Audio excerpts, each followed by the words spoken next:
Captain's log, stardate 57931.4. The crew is restless. After spending too many months piecing our ship back together, we're finally about to venture out on a new mission. And the crew isn't letting this unprecedented ion storm slow them down. They're ready for something different. I know I am. Perhaps more than any of them. Fortunately, nothing ever stays the same. It's entropy, the nature of the universe. Change is inevitable. And while entropy says order gives way to chaos, in this case, change is good.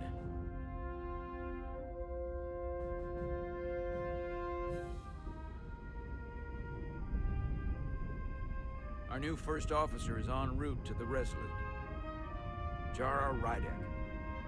I know she'll bring a welcome dose of new blood to the crew.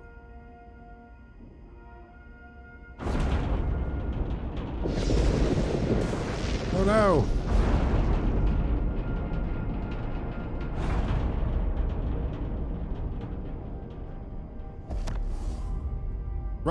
Right trigger? I'm not supposed to be using a controller?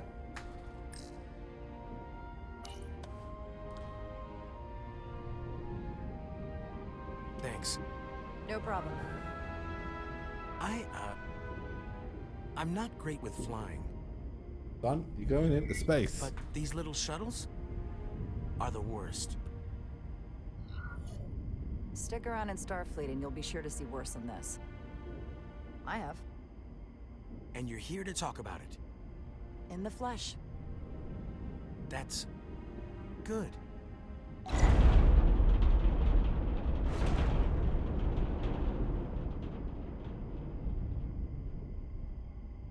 Sorry, I'm a little anxious. I hadn't noticed. I'm on my way to my first assignment. When we get to the starbase, I'm transferring on to the Resolute. So am I. It won't be easy for Jara to step in at the 11th hour like this. But if she's half the officer I knew she could become when she was a cadet at Starfleet Academy, she'll be the XO this ship needs right now. Ooh, an ambassador class. Ooh, you don't see any of them knocking around.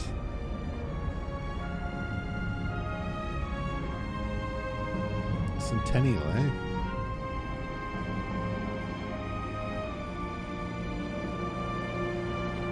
Can we skip on to the bunk?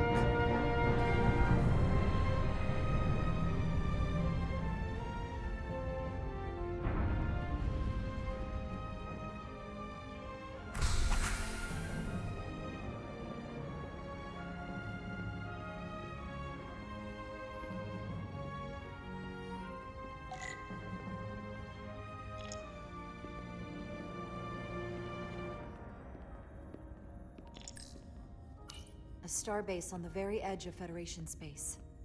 Long way from home now. Dare I ask if I can change the view modes? Nope.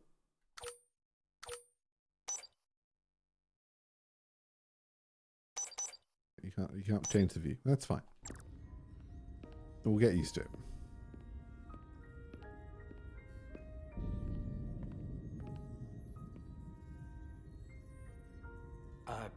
Commander? I'm not usually such a nervous wreck, by the way. I actually did well at the Academy. Oh yeah?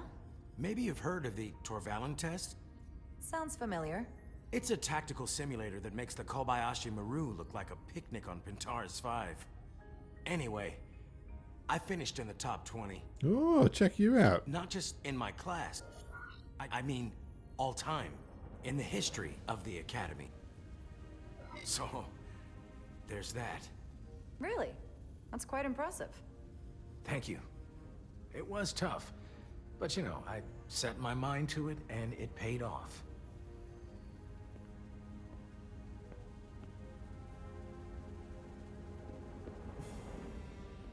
please place your hand here. Hold it there for a few seconds.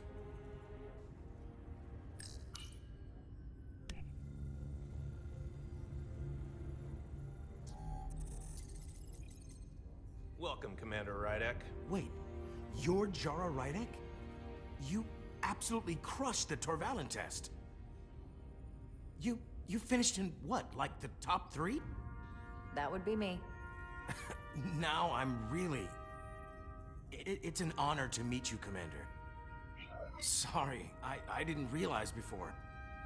I just came off the shuttle and was glad to be on solid ground. The pleasure's mine, Ensign. Paul Calloway. Good to meet you. I believe Commander Ermot is expecting you. He's in the concourse just ahead. Okay. See you on the Resolute.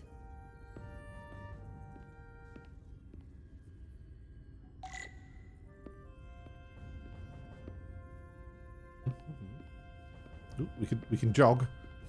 Oh, he's jogging too. Good day, Commander. Good day.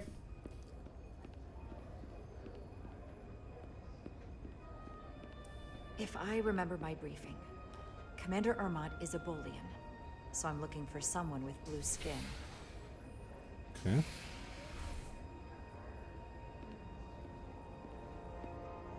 That's not Commander Ermot.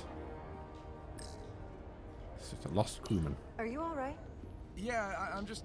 Well, I'm not sure where my departure dock is. The Resolute's gonna leave without me.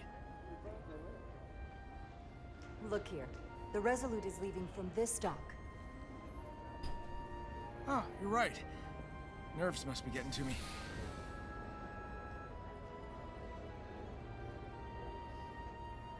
Thanks so much, Commander. We're helping.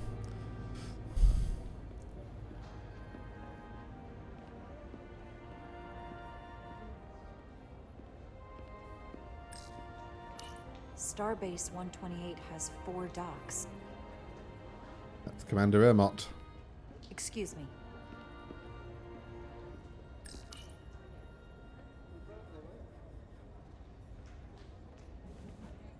Welcome to the edge of the galaxy, Commander Rydek. I'm Commander Jan Ermot, Operations Officer on the Resolute. Commander? I hope there wasn't too much trouble getting here. This storm isn't making anything easy for us right now. I know conditions are less than ideal at the moment. It was a bit bumpy, but otherwise okay. My apologies. This storm is unlike anything I've seen before. We're grateful you were able to come fill our first officer vacancy at such short notice. What do you mean vacancy? From everything I've I'm read, the last everything person. I've heard, we're lucky you were available to us. Coming from a premier starship and all. To our little research vessel. What exactly have you heard about me? First in your class at the Academy. Received the Starfleet Award of Valor during the Dominion War. Most recently, Tactical Officer and Chief of Security on the USS Endeavor. You've done your homework. Like I said, we're very lucky.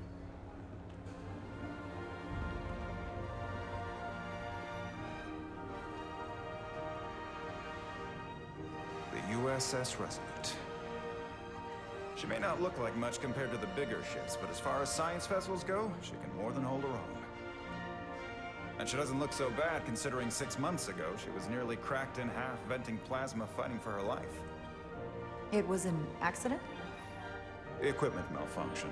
An accident suggests fault, but no one's to blame. It was a planned test, but the warp core was pushed beyond its limits. It destabilized the dilithium, there was a runaway reaction, and the warp bubble deformed. We thought we could reach a higher resonant frequency, but it was more than she could handle. Cost us our first officer and 22 of our crew. Oh no. At the end of the day, we're all responsible for each other. That's what it means to be a crew. I can't even begin to imagine what that must have been like for you. I'm so sorry for your loss. Thank you. It does weigh heavy. There are some things you can't forget. It's been 6 months. What's the attitude among the crew now? Could have been worse, yeah. Unsettled. But I hope that a new mission will help them move forward. If not, move on. Listen. I realize you've known Captain Solano for quite some time, and I'm sure you're ready to bring your best. But I should warn you that when the captain announced you would be the new first officer, there were those who felt it was a mistake, that he should have promoted from within. So you might want to tread lightly at first. Until they come to value your contributions as much as he does. Thank you. Always good to have a sense for what you're walking into. I just thought you ought to know. I appreciate it. Starfleet has assigned us a high-priority mission to the Hotari region. I see, I see. I'll let the captain brief you on board. I know he's eager to see you. Will we be mission ready in time? We have every intention. The crew has been working around the clock to get the ship ready. There's still so much to do. It's a good scale. Well, I like that it's a big looking ship.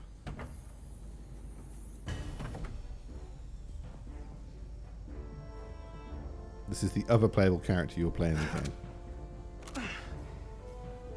Stuck. I got just the thing.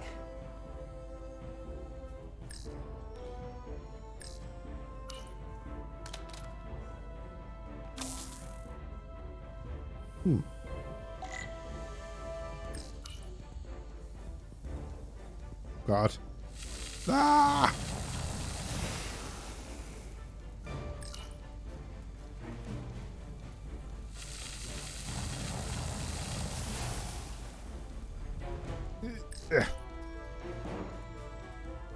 Ah!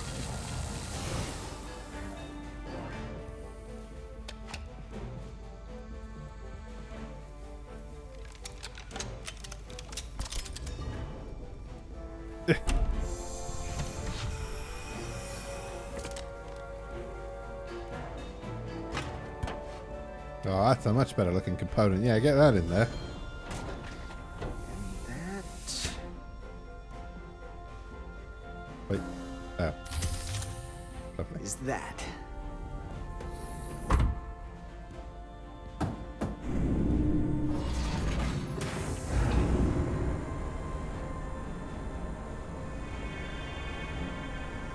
Where's Boimler? I thought the thing was totally fried.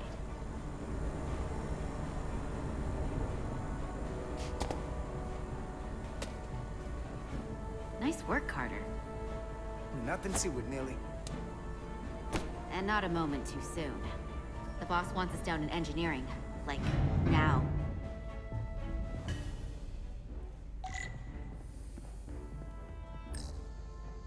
Everything okay? I dropped a non-ferrous connector between the coils. Gonna have to remove a few of them to find it, and then... Ooh, then another hour of recalibrating. Ouch. I'll leave you to it. I'm sliding. Hey, Diaz, can you give us some help with the transporter? Absolutely. What's the problem? We need to test this cargo transporter. I've never been that great with the signal plotting. Come on! I got it. No problem. Select waypoints, create a path through the ionic interference. I see. Use out to aim, hold to drag. Okay.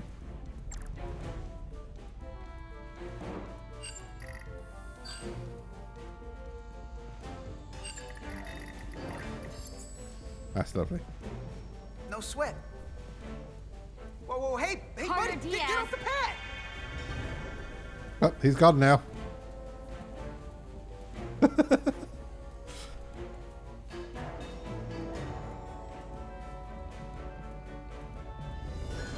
Don't tell Chovak. Not a word. Hurry up! Sorry, I was transporting things. We just investigate the rest of the gang. Everyone okay over here? Yes, good. You having a good time?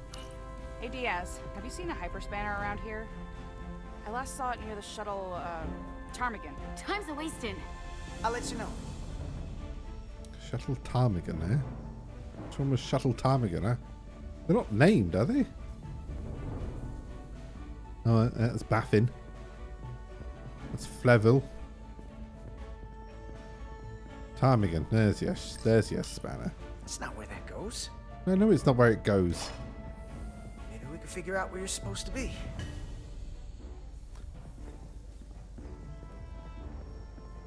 Tried your spanner. Oh, hey, there it is.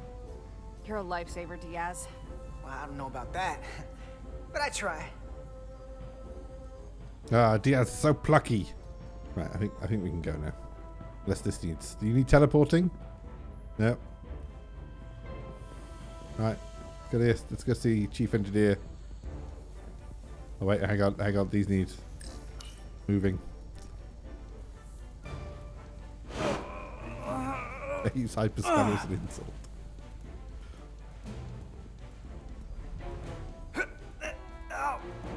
That's good subtitling, that. Oh, these are heavier than they look. Makes more sense than zero G. You're welcome. Just insulting the guy. So clean I can see myself. And you know what? Not half bad. Sorry, you can go now. Oh, I see. We can left trigger to right. Good to see her fully operational again. And if she breaks, we'll just fix her. Junction 34B gives you access to the tubes behind cargo storage all the way to the turbo lift. Not after the retrofit. Bulkhead cuts it off at section 2. New computer reroutes. Utilities. So then, Where's the habit, I guess. Hang on over here. Hey, need any help? Okay. Good luck. Jeffrey's tubes. That's exciting. I don't know, Castle. We just started. Engineering. I heard the new XO just arrived. Won't be long before we get underway. I just hope whatever Chovak called us down for, it's something good. I can never tell with him. I'd rather not end up degaussing plasma manifolds. Hanging upside down makes me queasy. What's the matter, Nilly? Afraid of a little hard work? A little hard work? Really? A little? 6 months of putting this ship back together is a lot of hard work. Yeah, and here we are. Just about ready to go.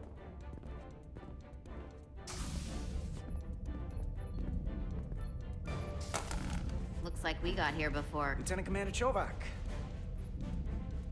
We were just looking for you, Commander. Petty Officers Ed Solar, Diaz. I was beginning to think you would be late. We are all hands on deck right now, which means if you are not at your post at the appointed time, I do not have someone to replace you. A point I have been forced to make to Petty Officer Ed Solar on repeated occasions. Apologies for the delay, Commander. I do not want your apologies. Simply see to it that it does not happen again. So, I don't suppose you wanted us down here to check in before we go off duty? Equip yourselves in EV suits to work on the exterior of the hull. I think you're I getting need your you to tune clonking the wish. structural integrity field for optimal performance. The subspace distortions and ionic interference we are experiencing are preventing the proper calibration. But this ship must be ready to depart shortly, despite the storm. The precise nature of these disturbances are not fully understood. But many systems have been affected by the wide band of emissive activity. How concerned should we be about the storm? Are you worried? Vulcans do not worry. We calculate the variables and take appropriate precautions to mitigate the risk. Right now, that entails making critical preparations, because long-range sensors show that these disturbances will be more severe at our destination, the Hotari system. You have your orders. Do not delay. Yes, Roger Commander that. Chovak. All hands on deck. What's that? All hands on deck. That's what Chovak said. You know what that means? It means this ship isn't ready to go out and the brass know it. So they're throwing every warm body at it. And they're going to leave on schedule. It all comes down to us, Nelly. We're the ones who will get it ready. I know what we can do. But this isn't just any old refit or any old relaunch. Oh, whoa. Excuse me. A lot of new faces coming on board. It's gotta be tough coming as a replacement. That's for sure. They seem alright. Something that happened 6 months ago while they were off on another ship? Well, that's nothing to hold against them. Yeah, you're right. I guess getting a little new blood on board doesn't hurt. Hold on. Now there's an old face I didn't expect to see again. Hey, Miranda! You weren't gonna leave without me, were you? Miranda, you're here? We thought you were staying on the Adirondack. Transfer came in at the last minute, so I figured I'd slum it on this bucket of bolts. Looks like you got her back together pretty nicely. I wasn't sure what to expect. Don't talk badly about one of the best ships in all of Starfleet. We've rebuilt enough of her by now. She better be one of the best. We'll see about that. But I am glad to be here. He still owes me a bottle of Saurian brandy. Don't think I forgot. Oh yeah, it's coming back to me now. Maybe Carter can rustle up that bottle and we can give you a proper welcome. Even a strong eyebrow game, like As they're all soon as related you to wrap up Carlo this quick Ancelotti. little spacewalk.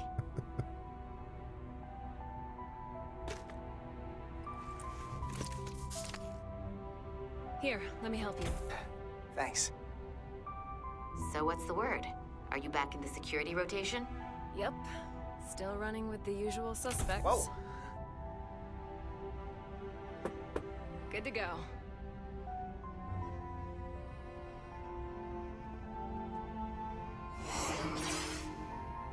See you on the other side. There's so much Activating confidence in that magnetic force pulse. field.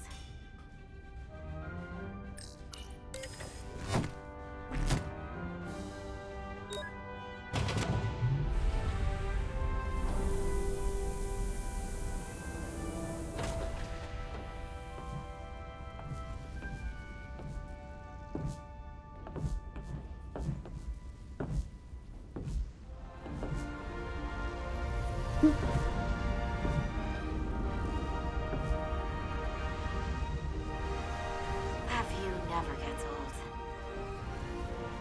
Let's go.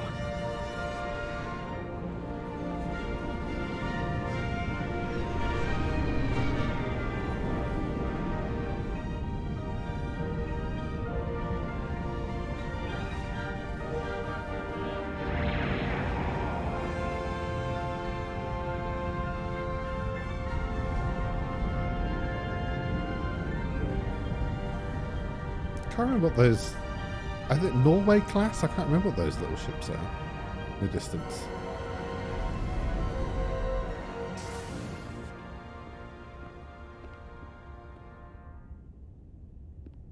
Captain Solano should be here momentarily. Steam runners. Yeah, thank you, Daytime.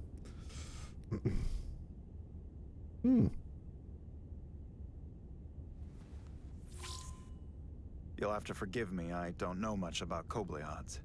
But my understanding is you need a steady supply of duridium to keep your cell structure stabilized, or bad things start to happen. And we have plenty of duridium in sickbay, so there's no risk of running out. Thank you. Feel free to make yourself at home. And help yourself to whatever you like from the replicator. What do you mean help myself? This is my ship.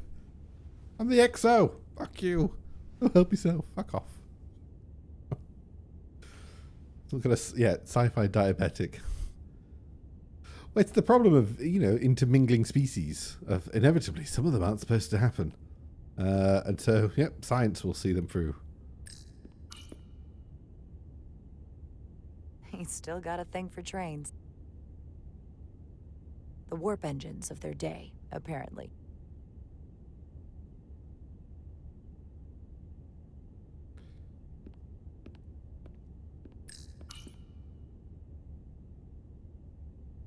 I can't believe he keeps this around. Don't even know where mine is. It's got some lovely rocks.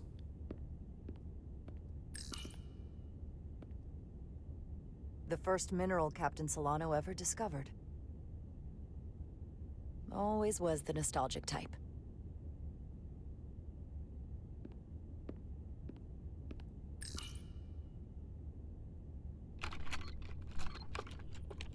Can't wait to plot a course myself.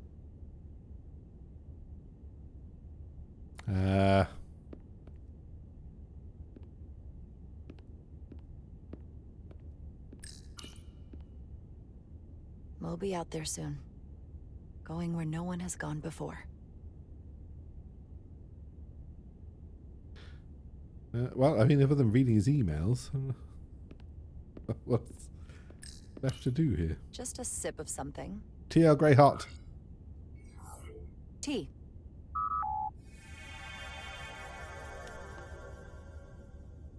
It's a nice mug. That's lovely. What? No, what are you... That's so wasteful. Jara Rydek. Last time I saw you, it was graduation from the academy. You'd already secured one of the most prestigious assignments possible. And you were burning with enough ambition to fuel 7 trips around the Necrid Expanse. It's good to see you again, Captain. I could not be happier to have you on the Resolute. My only regret is that we couldn't provide you with a warmer welcome. The arrival of a first officer to her new ship deserves a bit of fanfare. But, unfortunately, we've had our hands full with the refit. That would be totally unnecessary. I don't need any pomp and circumstance. You've been here all of 5 minutes, and already you're trying to make us more efficient. I like it. As I'm sure you've heard, we've had a rough go of it these last 6 months. The ship suffered some damage, but not nearly as much as the crew. I heard that you had an equipment malfunction. Is that what they're calling it? Ugh. No, that's just someone being generous. If anything, it was a leadership malfunction. We were on the verge of a major scientific breakthrough. A quantum leap forward in warp core technology. 10,000 teradynes per second. The ability to travel at a sustained rate of speed longer and faster than we ever dreamed. What would have been the crowning achievement of my career. Right there. Within our grasp. So it's his fault. Until it all went so horribly wrong. We pushed her too hard, and a warp core malfunction overloaded the system, creating a pressure gradient way beyond what the ship can handle. Yeah, Goblet of Greed. It was heartbreaking. We lost some of our best people. As captain, I have to take full responsibility. It was my decision to make, and I have to live with the consequences. You have to look to the future. You can't dwell on the past, on things you can't change.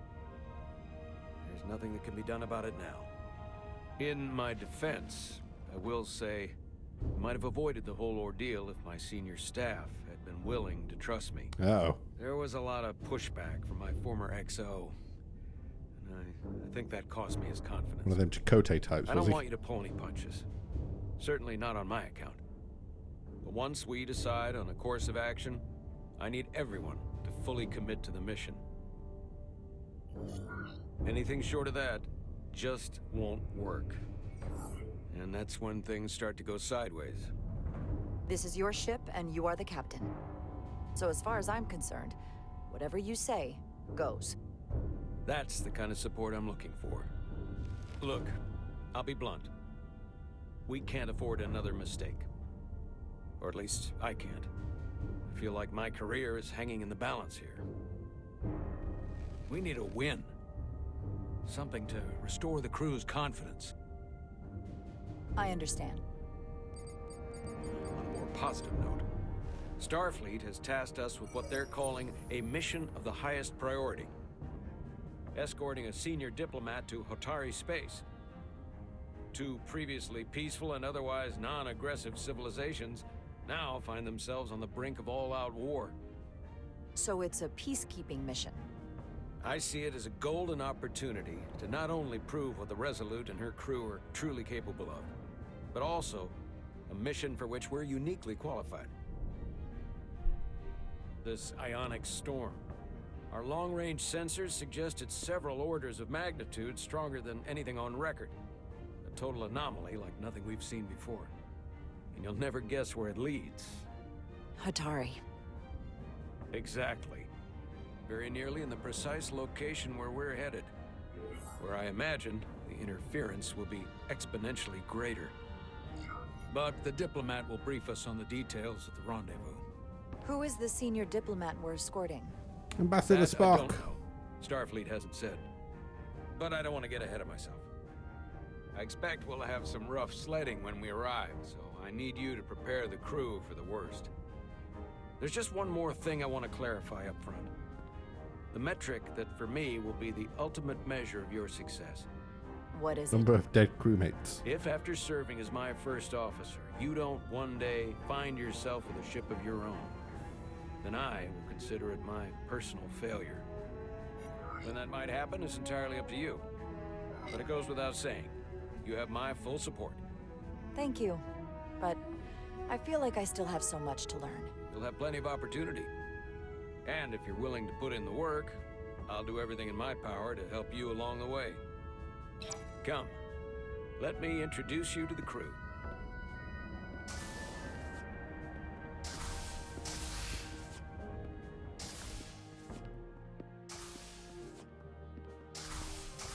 Damn doors.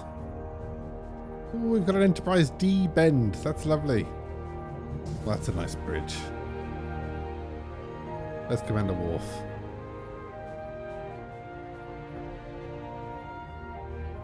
Everyone, if I could have your attention for a moment. I'd like to introduce Commander Jara Rydek, our new first officer. Some quick introductions. This is Lieutenant Handar, our helmsman, one of the best in the business. One of? Well, what he lacks in humility, he more than makes up for in ability. A pleasure to meet you, Commander. Likewise. Next, we have Commander Westbrook, our Chief Science Officer.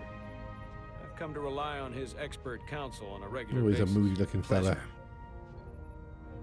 Commander Rydek, it is such an honor to meet you. This is our tactical officer, Lieutenant Bedrosian, who's been looking forward to meeting you for about as long as I can remember. I've been following your career for quite some time, and I look forward to learning as much as I can from you. That's very kind of you to say. I'm happy to be here. Well, I have to admit, one of the reasons I've followed your career is because you're part Kobliad, because of what you've overcome. Starfleet stands up for people who can't defend themselves, and you were one of those people once. But since then, you've done so much to protect others who need it. I really admire that. So, you've been something of an inspiration to me. Not that I've done anything close to what you've done. I don't know what to say. That's incredibly flattering, thank you. I hope someday I can follow in your footsteps. I'm sure you will. And then, of course, you've already met Commander Ermont. Please, do everything you can to make Commander Rydek feel at home here. I'll be on the starbase. Have an urgent meeting with the starbase commander to get our authorization to get underway. If they drag their feet any longer, we won't make our rendezvous. The bridge is yours. Yeah, get a big chair.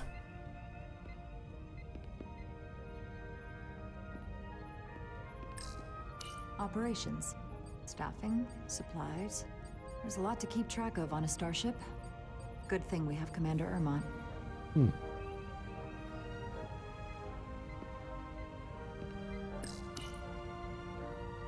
Impressive range of view. Is that what we're basing? Oh, that's a nice range of view. Nice TV, this. The helm. The Resolute is a refitted Centaur class, meaning it's capable of quick maneuvers. Can't wait to see what she can do. So what's this command? What's this station then?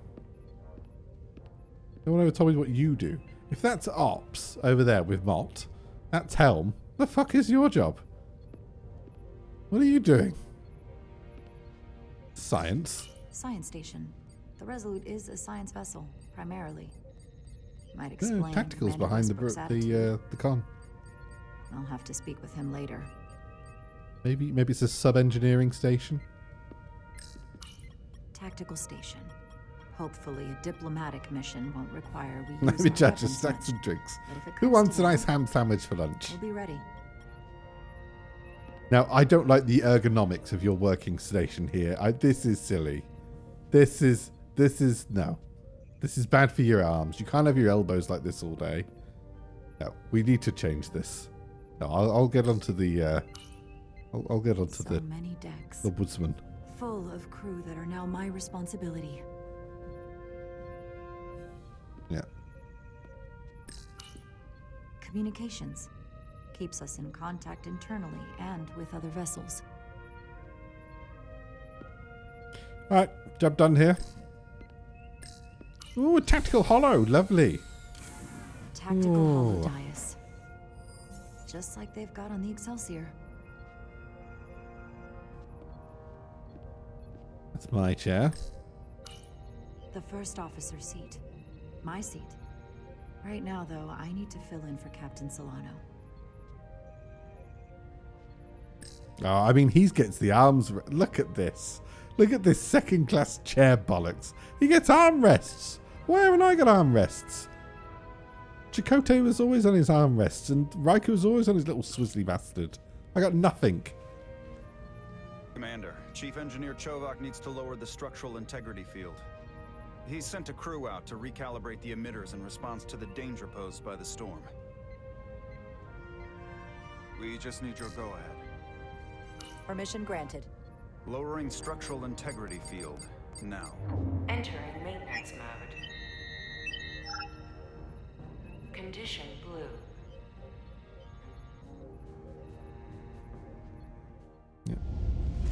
Absolute peasant chair. The storm is getting worse. Looks like they turned off the SIF. Great. Let's get to that emitter.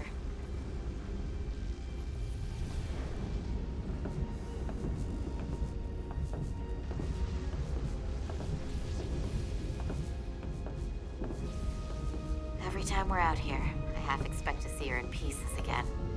She's still got some scars on her. It adds character. When I joined Starfleet, all I wanted was a ride out of town. But this isn't exactly how I pictured it. On the outside of the ship? No. Sometimes it feels like we're just part of the machinery. Don't you want more than that? I mean, Starfleet is noble and all, but it's still a machine. Yeah, of course I do. Starfleet's an open door. We just have to walk through it. You wanted to get away. I enlisted because I didn't want to wait years just to get out and see the galaxy. I wanted to go somewhere, see new worlds, look up at a sky no one's ever seen before. Just because I'm cranking a hyperspanner up in a Jeffries tube today doesn't mean that's all I'll ever be.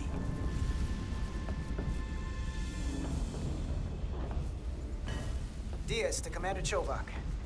We are at the SIF emitter. Acknowledged. You may proceed with the recalibration. It's post Next Generation, post DS9. So the Dominion War has happened, but we're not further than that. I don't know when exactly. Before the events that caused Spock to be sent back, the Romulan. So before the events of Picard.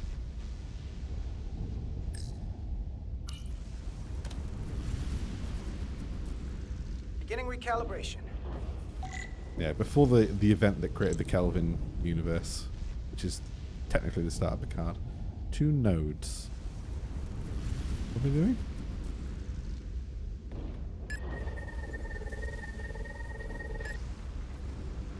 Is that tuned? Looks good. That wasn't so hard. I don't know what I did.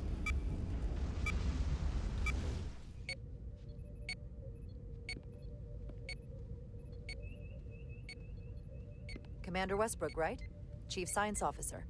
You remembered my name and my rank. Oh, he's Impressive. pissed that he got passed over for XO. Yes, I'm the Chief Science Officer, and I have the dubious honor of being the most senior officer on this bridge. Oh, I know this ship inside and out. We're going to slap him around. Better than just about anyone.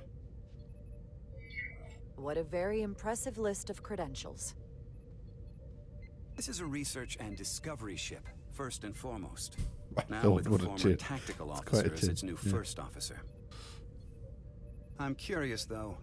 A Kobliad, or... Oh, let's not get Path in racist your here. case, is an odd choice Whoa, for first whoa, officer, whoa, given whoa. your vulnerable condition and all. We're not tolerating this. But if, as an example, we found ourselves in a hostile situation and you were suddenly incapacitated because you needed an infusion, what would happen then?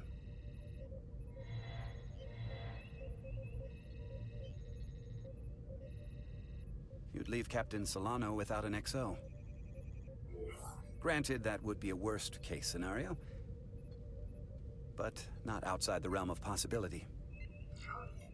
That's very kind of you to be concerned about my well-being. But you don't need to trouble yourself on my account. I'll be fine. Well, I wouldn't say I was concerned, just curious, that's all. Listen, can I be blunt, Commander? I see no reason to stop now. Commander Sutherland, your predecessor, was one of the best first officers in all of Starfleet. His record was impeccable and his reputation was without equal. I mean, so no good he died, disrespect, did he? but Yeah. the shoes you're stepping into are almost impossible to fill. He was loved by the crew. And he was one of my closest friends. It's like a Shrek baddie. So I can only hope that you'll live up to expectations. I don't think I could ever replace Commander Sutherland. And it would be a mistake to even try.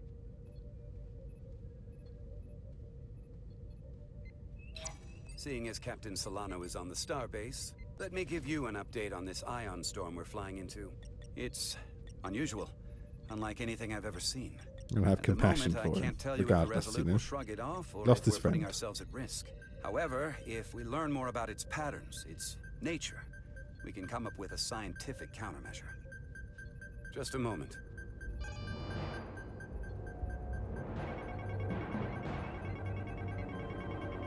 Uh-oh.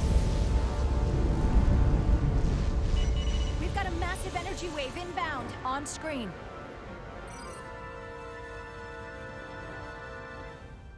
Tracing its trajectory. Starbase docking clamps are holding. The storm's emissions are fluctuating, coming in waves.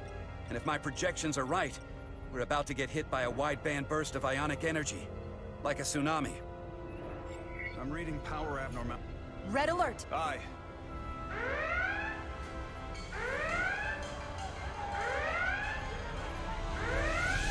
Evacuating main gangway and retracting. Putting sensor visualization on screen. With the structural integrity field shut down, we can't take a direct hit. Time to impact. 1 minute. Shield systems are severely impacted. We have limited protection. I need every available solution. What are our options? We can weaken the impact of the storm with a deflector pulse. There's a better way. I'm sending all auxiliary power to the deflector dish. Send the aux power to the shields. We can't reactivate the entire shield bubble, but it's a directional threat. So we can orient all we have towards the wave. You have to believe me. We only get one shot at this. We can't afford to get it wrong. That's right, which is why we need to send power to our shields. Commander Westbrook, use the deflector dish. Already working on it. Optimal timing displayed. It's going to be tight. Good. Send the pulse on my command. Now. We got it! This is it! All hands, brace for impact.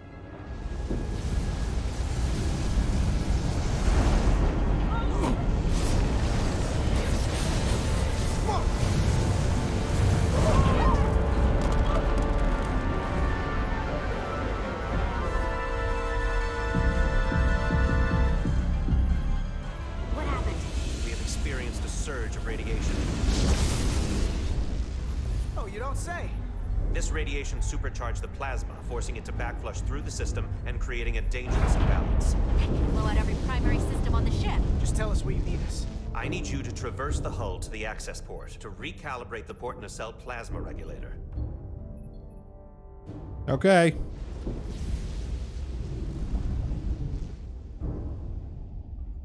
We've reached the first access point. Understood.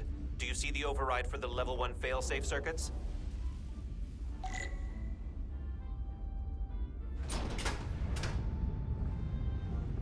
Affirmative. Engage the override. It should allow us to stop the EPS flow to the warp engine without triggering an automatic core shutdown.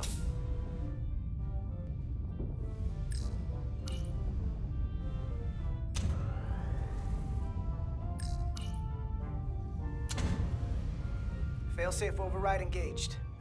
Are you sure? I am registering some crosstalk in the bypass circuit. We need to route the signals so they don't interfere with each other.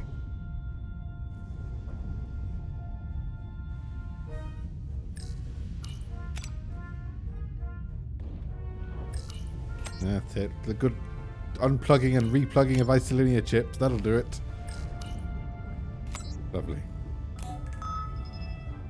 Diaz to Resolute. The failsafes are temporarily disabled. Moving on to the EPS regulator. I mean, someone's going to have to come out and fix that in a bit. We're just delaying a Heads up, problem. Carter. What is that? One of the discharges coalesced. It's coming right toward us. I'm gonna try to disrupt it with my phaser.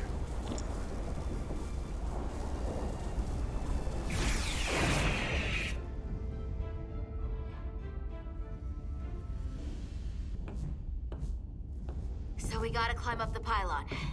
Not that there's really an up, but, you know. Quick, we've got 5 minutes.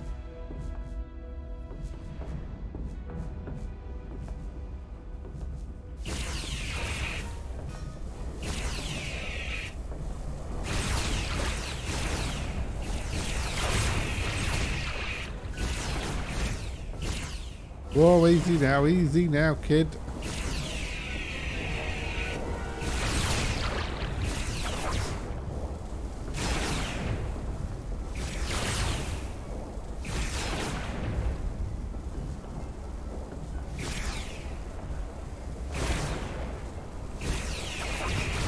We're almost to the regulator.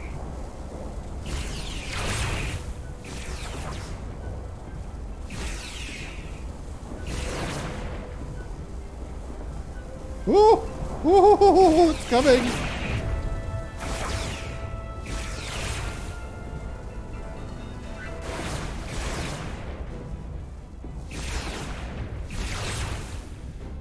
We're at the regulator. Opening the access panel. I am now halting the EPS flow to the port nacelle. We have little time before it causes an overload in the engine. You must work efficiently.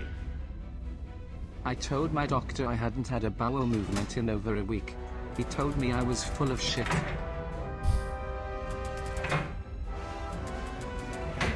Thank you, Buster. EPS manifold adjusters reset to neutral.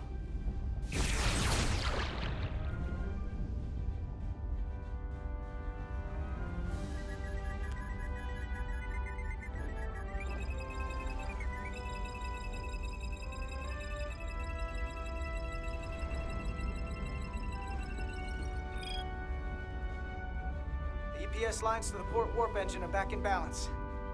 Almost done. Once I cycle the manifold nozzles, Chovak can...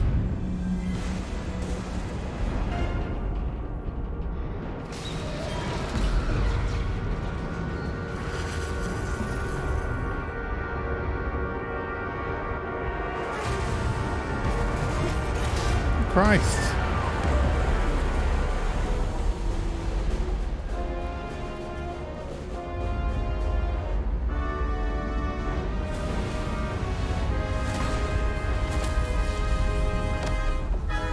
Get down!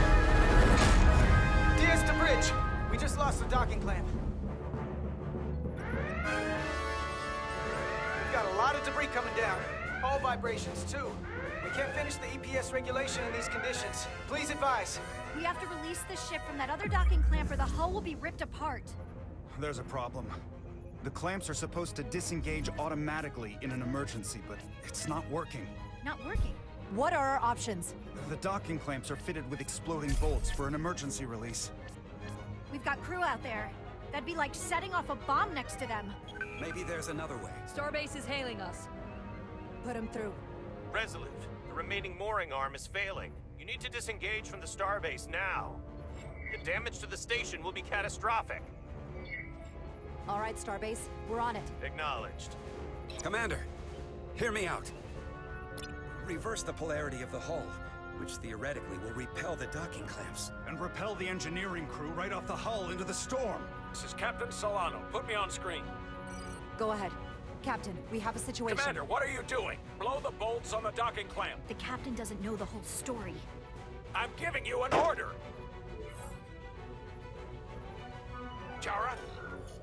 Captain, you brought me here because you trusted me. Can you trust me now? You better be sure you make the right decision. The captain made himself quite clear. They're gonna get hammered with debris out there. Reverse the polarity. There is protocol. And there are lives. Starbase, stand by. We're gonna flip hull polarity to disengage the clamps. Yes, Commander. I always wanted to reverse the polarity. Repair crew, this is Acting Captain Jara Rydek. Be advised, we are going to reverse hull polarity to free us from the remaining docking clamp. Tether yourself and deactivate your boots on my mark. Understood. 8, 7, 6, 5, 4, 3, 2, 1. Mark! Whee!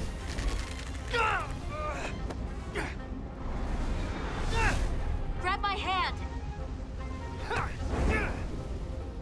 I got you. Thank you.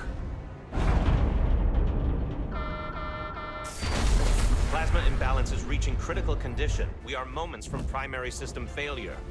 I got it.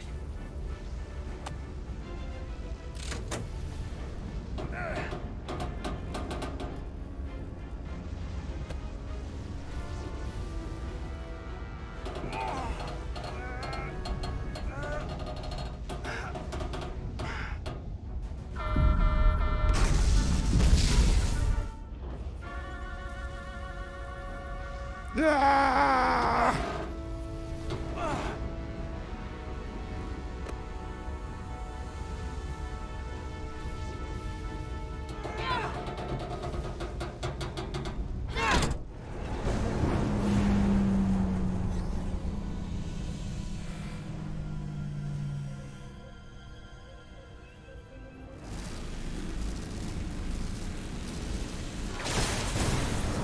Look out! No! Not the clonk! I got you. Petty Officer Edselar's hurt and unconscious. I'm gonna have to tow her back to the airlock. Mr. Diaz, the situation has changed. You are at risk of triggering a substantial electromagnetic arc if you approach the main hull the way you came. But Commander, the way we came is the nearest airlock. There's an auxiliary hatch near you on the far end of the pylon. You must bring Miss Edselar there to access the interior. Roger that. Going there now. We go. Come on, keep clonking.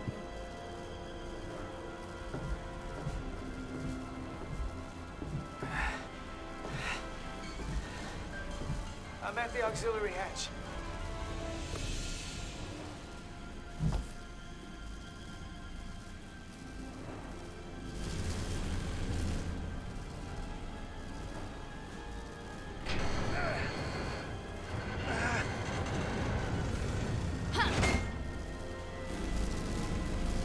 You go first. What? Let me save your neck this time. No time to fight me on this. Get in there! You better be right behind me.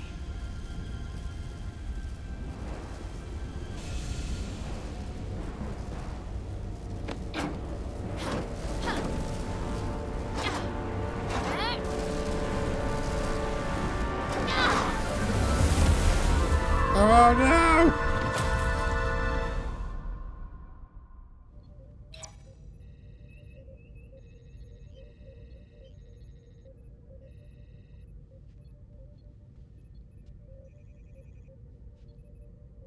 We're in.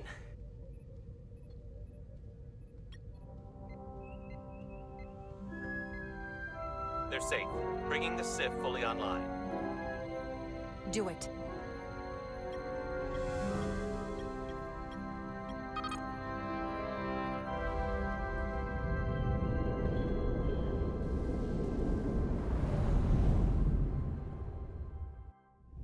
The captain's going to get a bit pissed off with me about this one.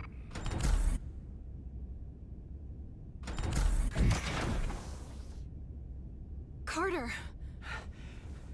I'm okay. I'm okay. But that's a lot. Here, let me help you.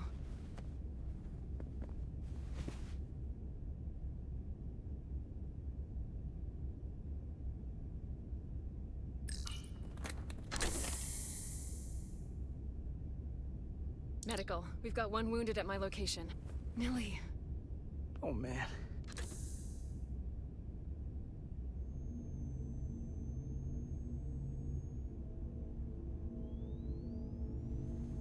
We'll see you at sickbay.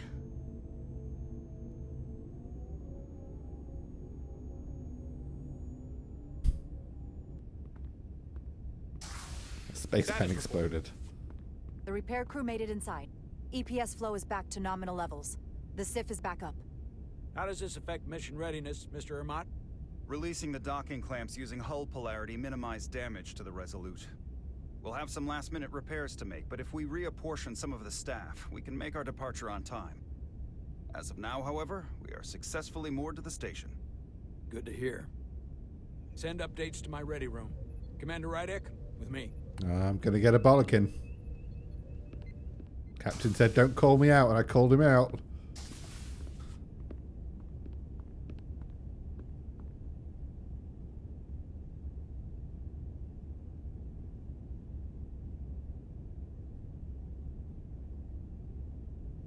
You disobeyed my orders.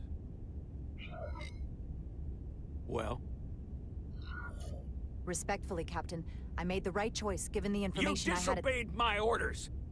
And not just in front of the bridge crew, but the Starbase staff as well. That's going to get around. My name's already tarnished around the fleet. But what is it going to do to my credibility on this ship? From the top to the bottom. Bridge to lower decks. Maybe I shouldn't have disobeyed a direct order, but you were wrong. You weren't on board, and you didn't have all the information. So I made the right decision for the ship. If you're worried about your credibility, put your ego aside and trust your crew. Trust me. You might have won some fans on the bridge with that stunt, but not everyone. Lieutenant Commander Chovak has already bent my ear. I'm sure he doesn't take it personally. He'll get over it in time. Mr. Chovak is more complicated than he would want to admit. I guess we all are. And, if I'm being honest, I'm not sure what I would have done in the moment either. You never really know if you weren't in those shoes. So, let's just boil it down to, you did what you had to. That'll have to be good enough for me. You placed a lot of trust in me, bringing me here. I feel like I've let you down. I brought you here for a reason. I'm still sure it was the right one. Despite it all, we got our final Starfleet clearance to depart. So if you'll fetch Mr. Ermot, we'll knock out the final details of any outstanding repairs, and then we'll set out for Hotari. Yes, sir.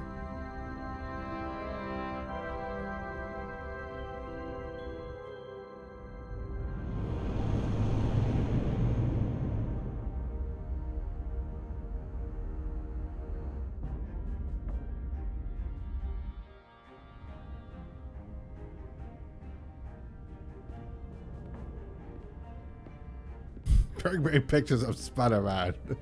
All departments reporting full mission readiness. If only. We've got our full complement on board. This is my favorite moment, right now. The start of a new mission is always full of possibility. The Orion Syndicate could sell it as a drug. Don't let the Admiralty hear you say that. It is actually, yeah. Telltale-esque, but not from Telltale. Captain on the bridge. They have an Expanse game coming, though. Sit. I'm looking Sit, forward to everyone. You all know, I'm not big on speeches. We're embarking on the first mission since our refit. Let's make it a good one. Disengage docking clamps.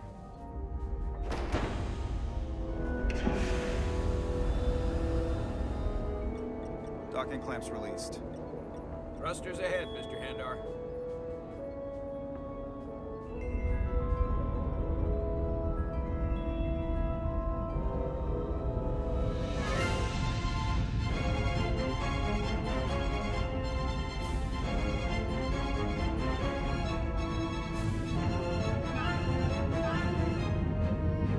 The pipey chair is that?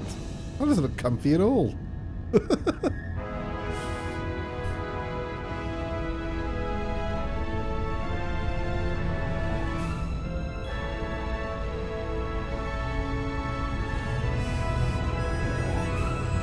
That should do it. Set a course for the Otari system. Prepare to go to Warp 8. Aye, Captain.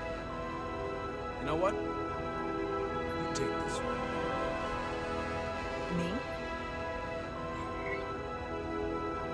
Make way. Engage.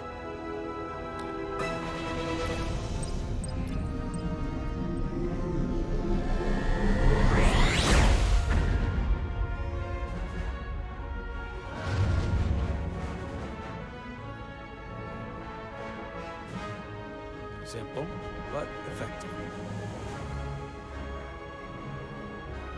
Bum in chair. Whoa. Careful. Thank you. I'm fine. Really, You don't look fine.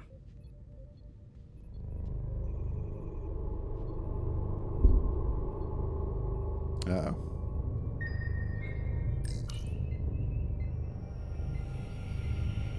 I have to get to sickbay. Go.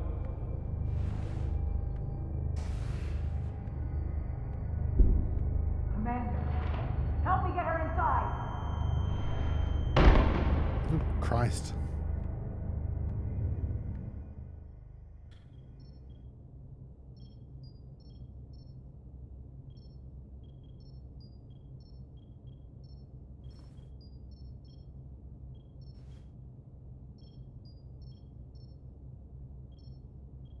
Well, that was quite a scare. A few minutes more and it would have been one of the shortest tenures on record for a first officer. Is that the engineer that was out on the hull? That storm did a real number on her, but she'll live. Just needs rest. You should worry about yourself. Your duridium levels got dangerously low and destabilized your cell structure. This is definitely one of the more memorable first days I can think of. My name is Dr. Aram Duval, Chief Medical Officer. To be honest, I've never met a Kobliad before. You're... rare. I know. I was going to say special. Your people's numbers have dwindled, despite the Federation's efforts to find a more readily available alternative to the duridium you need to survive. Yet you joined Starfleet, and managed to thrive. I imagine the responsibility must be overwhelming. Maybe even a burden at times. It does make me unique, but it's not a burden at all. I'm honored to be Kobliad, to represent my people. As you should be. And don't worry, I won't treat you like a science experiment. I just do the science and leave the experiments to Solano. You don't agree with his methods? I don't agree with his definition of acceptable risks. Not when the lives of your crew are at stake. My professional opinion is that the accident took a toll. More than he's willing to admit. He's overstressed, operating in the pressure cooker of his own mind. Which is never a good headspace when the lives of your crew are at stake. What concerns me is that now he's even further away from the thing he's been chasing his entire career. Breakthrough discovery. The major innovation. Something he can put his name on. The more the time passes and the further out of reach it gets, the more risk he'll be willing to take. People become blinded by their own ambition. I've seen it happen before. I hear you. But that's my job, isn't it? To make sure that doesn't happen. And we don't lose sight of the bigger picture. Which is exactly why I'm so glad you're here. We need you now more than ever. And I have to give you credit for what happened on the bridge. It took guts to defy a direct order. Huh. I guess word travels fast around here. It's a small ship. And everyone's curious about the new XO. Fortunately, your cell structure's almost completely stabilized. And I'll spare us both the lecture, but I do feel it's my responsibility to remind you, without regular infusions of Duridium, you will not live. It's as simple as that. Understood. Then, my work here is done.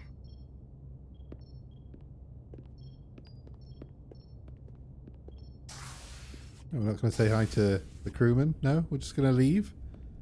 Sorry, I didn't mean to be lurking outside of sickbay.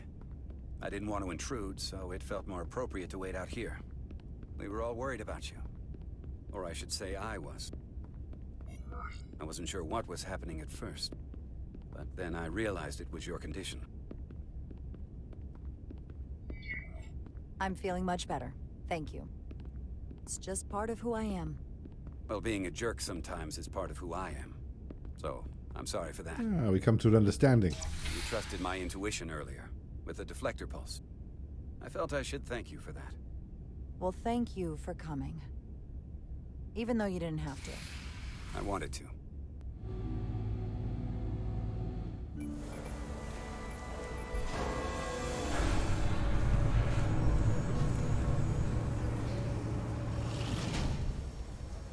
Complete the diagnostic sequence, and this shuttle will be cleared for service. Yes, sir.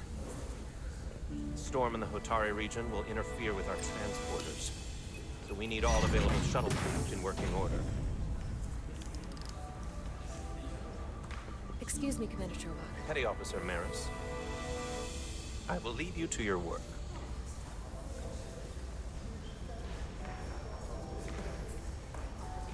I stopped by sickbay and saw Nilly. I figured you'd want to know. Did the doc get her fixed up? She's stable.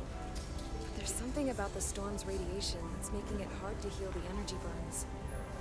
That doesn't sound good. She's toughing it out. Dr. Duval said she'll be back on duty soon, though.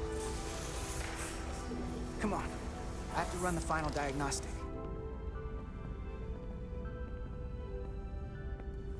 I can't stay long.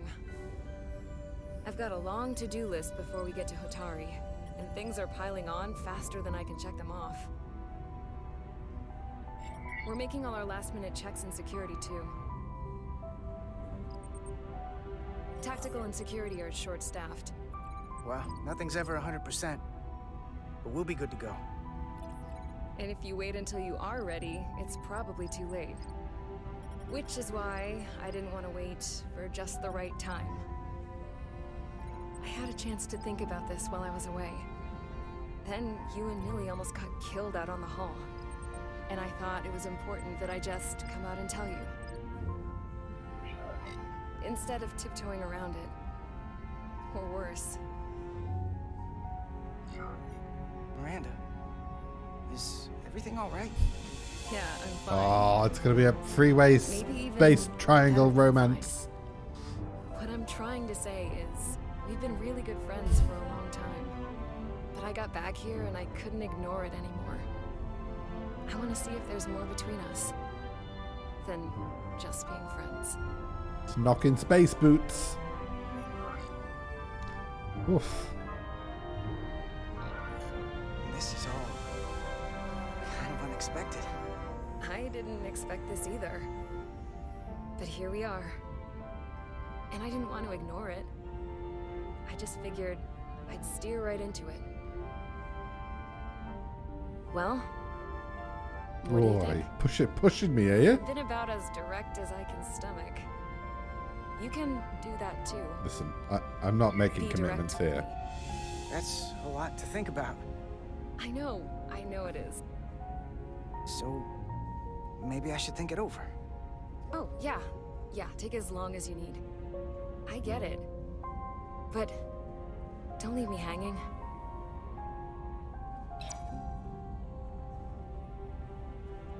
Awkward silence. I just don't want this to be weird now. Uh-huh. Nilly saw it coming.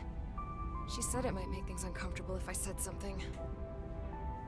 And that's the last thing I want. You're important to me, if that wasn't obvious. It's not gonna be weird. It's fine. And if you're not a little weird, you're boring. Well, that's definitely true.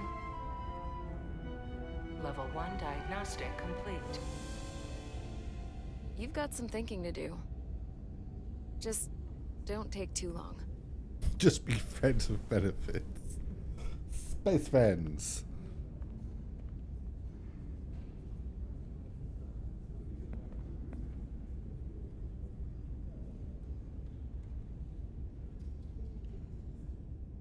Very confused look on his face.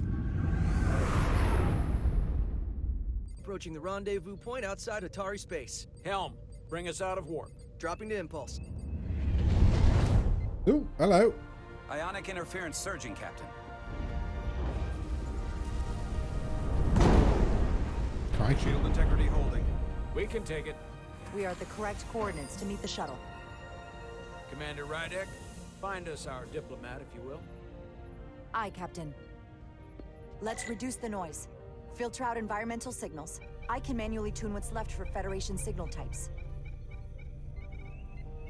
Spinny, spinny, spinny, spinny. Spinny.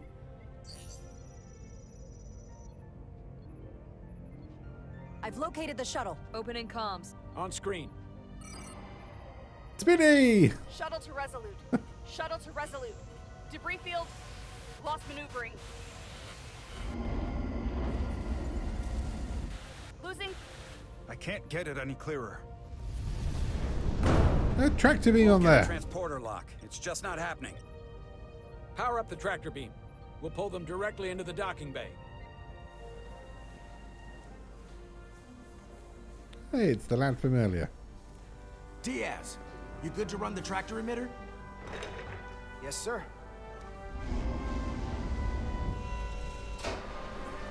Come on, Diaz. First thing, lock onto the shuttle and stabilize the rotation. Locking. Oh, in. Okay. That was an accident. Oh god, there's a rock in the way! We're pulling in debris. I'm on it.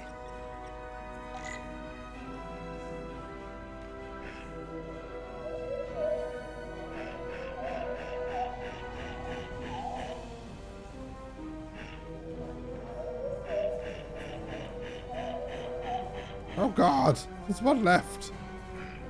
Ah!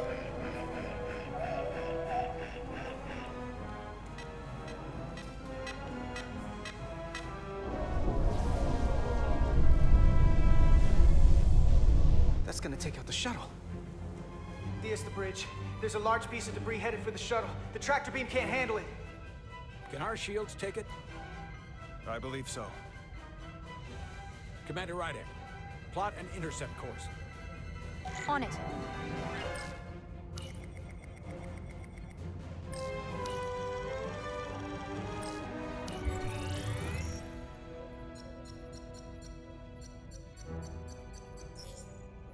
I'm just gonna go twat a Here we go. shield with the ship. Maneuvering thrusters bearing 53 Mark 17. Just 200 headbutt meters it. on an intercept course. Fuck you was, Sam.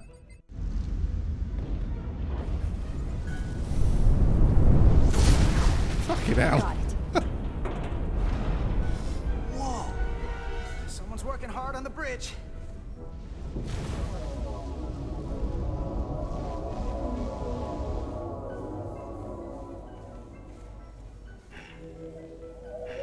Ah, it's slower than that, eh?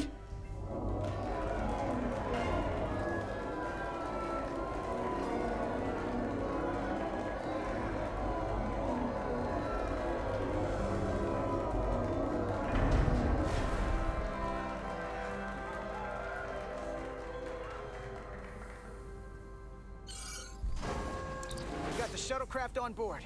Good job. We're on our way down to meet them. Medical team, maybe? The shuttle does... I mean... I'd do things differently on this ship if I was in charge. Terra firma, so to speak. Ambassador Spock.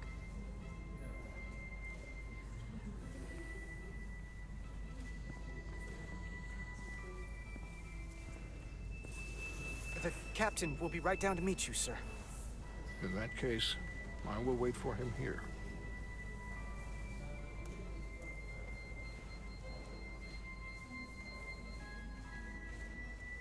And I'll stand here awkwardly next to you.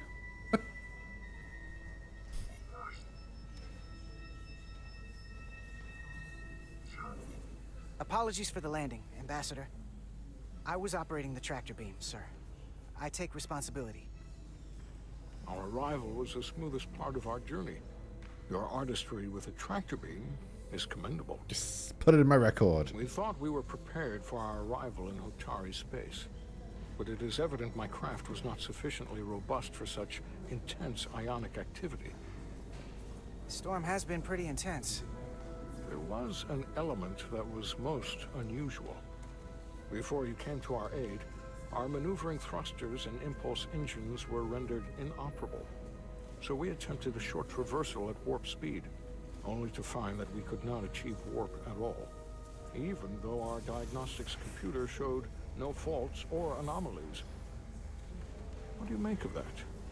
When all indications say that warp speed is possible, but in practice, we find it is not. Well, this storm is one of the strangest phenomena we've ever encountered. It's disrupted other systems. Who knows what it might do to a warp drive? Yes, it would seem further investigation is called for. Take readings, run some additional diagnostic checks, and we'll get to the bottom of this. Quite logical. Petty Officer... Carter Diaz. Sir. Thank you. Ambassador Spock. Excuse me. I'm honored to have you aboard. I'd like to get right to it. We're already behind.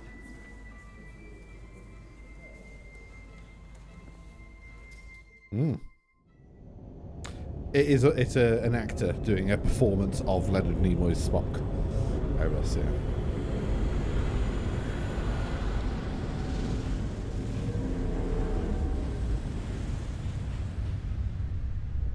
It's not a bad performance, in fairness. Ambassador Spock, my senior staff.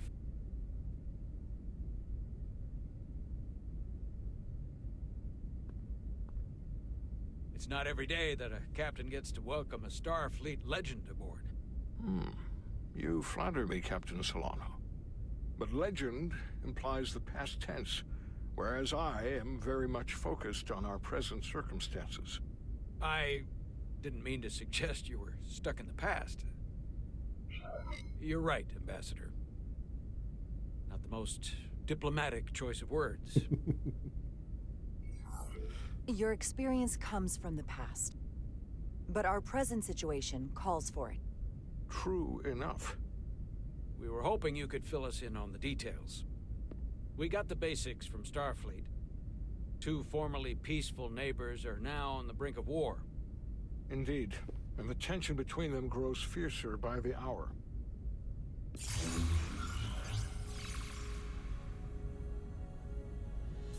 Lydia and Hotari.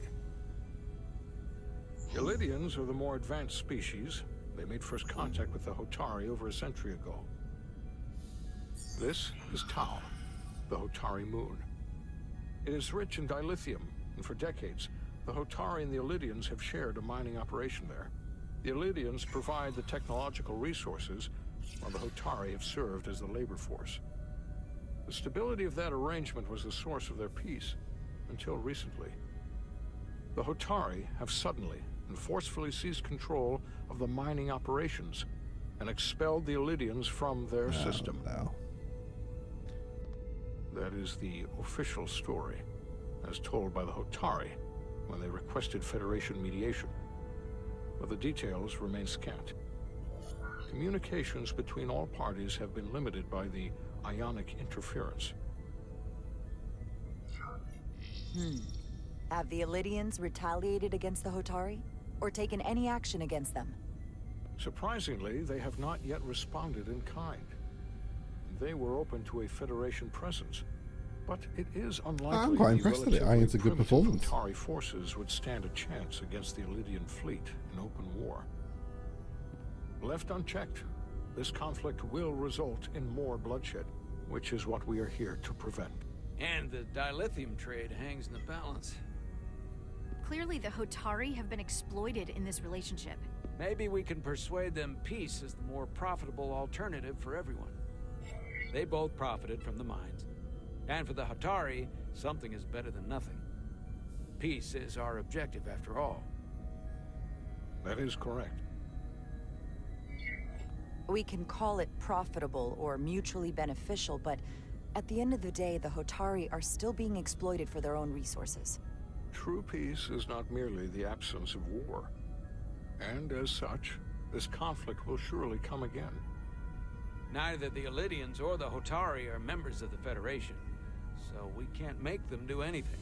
There is an additional complicating factor I should mention. In the past, the Federation has relied on the Illidians as a source of dilithium. Ah. That certainly changes things. Federation sources its dilithium from a lot of places. Yeah, and this is one of them. So we've already played a part in this.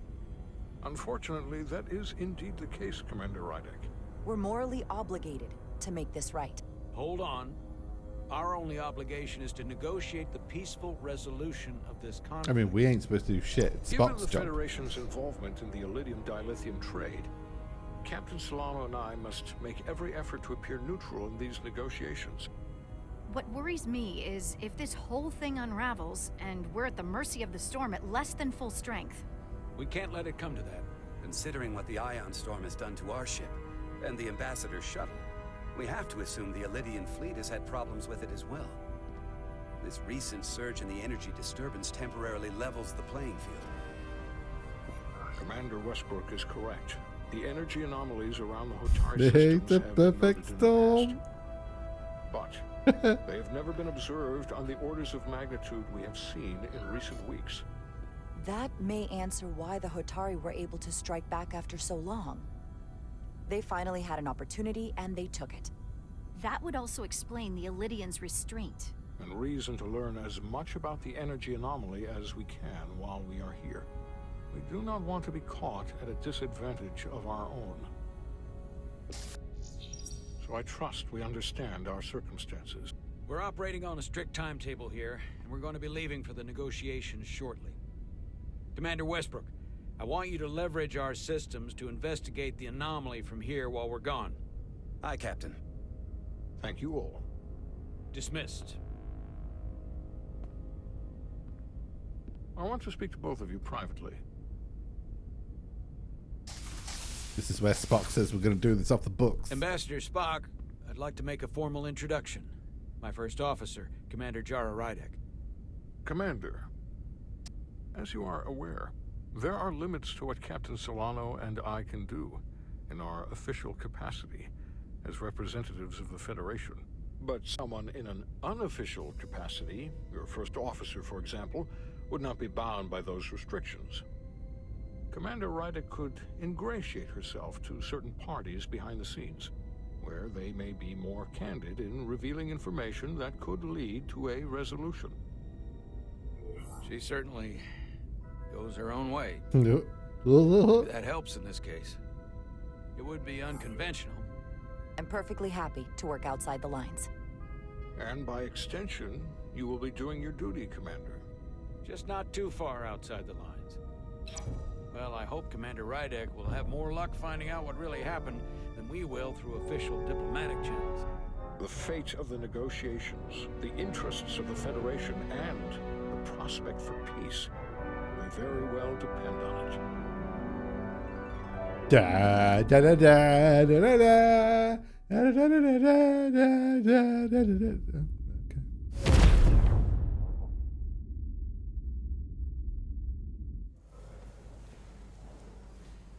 Section 31 would like to know your location.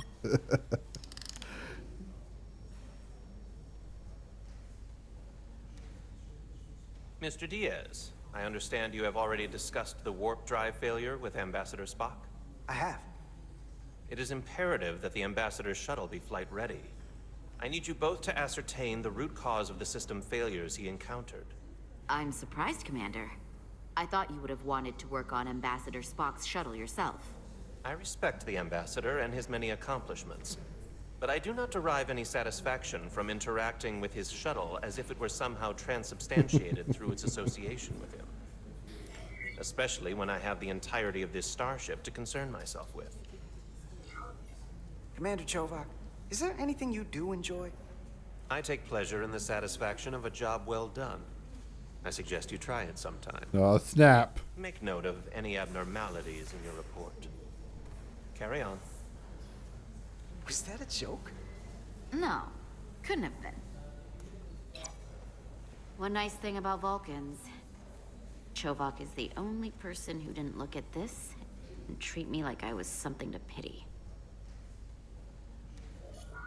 Doc says I should get used to it. Doesn't mean I want to be reminded of it every minute of the day. Hey, you won't get pity from me. I think it makes you look tough. As tough as you really are, that is. And that makes you sound pretty smart. I might need you to save me from myself next time, though. Come on. Let's get to the bottom of this. Oh, let's do some scanning.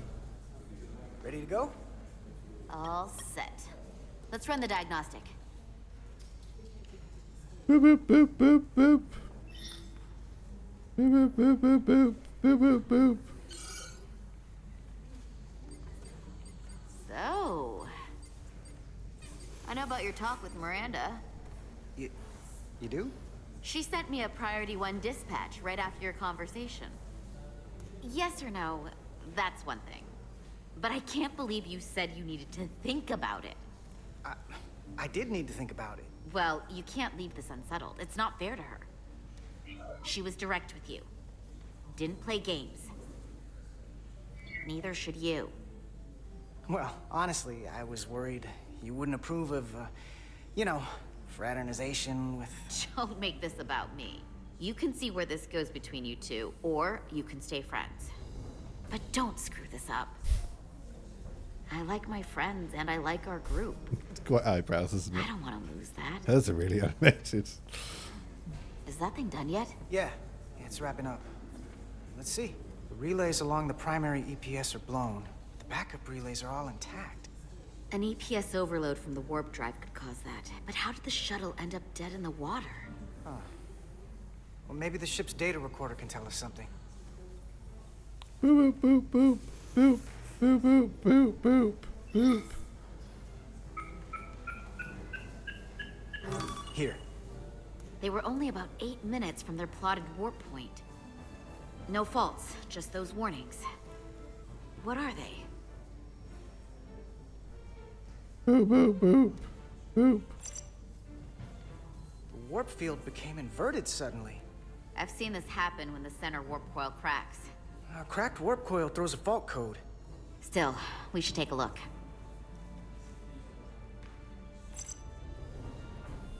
There was a complete warp cascade failure. Wow. They're lucky the shuttle didn't turn inside out. Makes me think the computer panicked on the warp field equation. Subspace variance out of tolerance. What does that mean? It means the main navigation array lost sight of space somehow. Will the array going offline cause that? Yes, but it should have also thrown a fault code. Maybe the fault Any code one of these system's failures faulty. should have thrown a fault. If it was caused by a system failure. None of this caused the relays to blow. Roll forward to when that happened.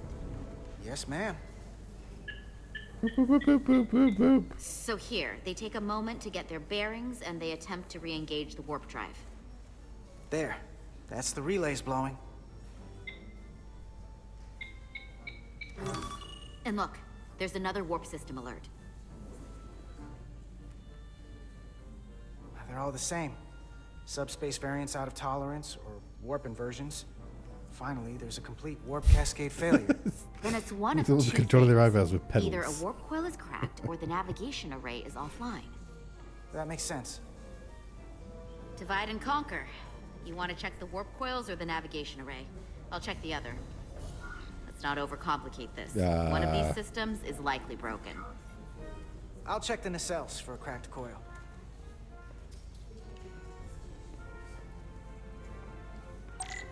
Ooh. X to scan with the tricorder. Ooh, what's exciting? I can tricorder things. I'm scanning with my tricorder. How am I supposed to know what I'm looking for?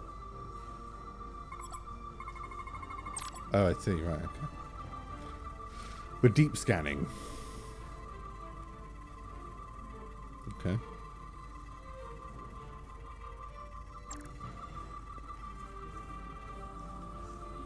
Okay, we're looking at red mode, biological.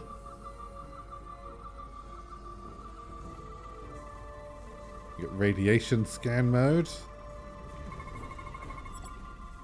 Let's see, yeah, it's all fine. Chemical mode. Totally fine. So, I mean, the suggestion is that there's a biological component to this somewhere.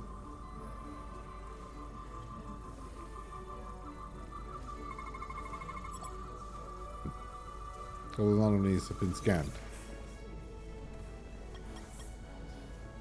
I checked every coil on the port nacelle for imbalances. If any coil in either engine were cracked, I would have detected it. So, it must be the navigation array. Except it's not. Checked and double-checked. Well, the readings don't lie. Here comes the security detail for the way team. Ugh.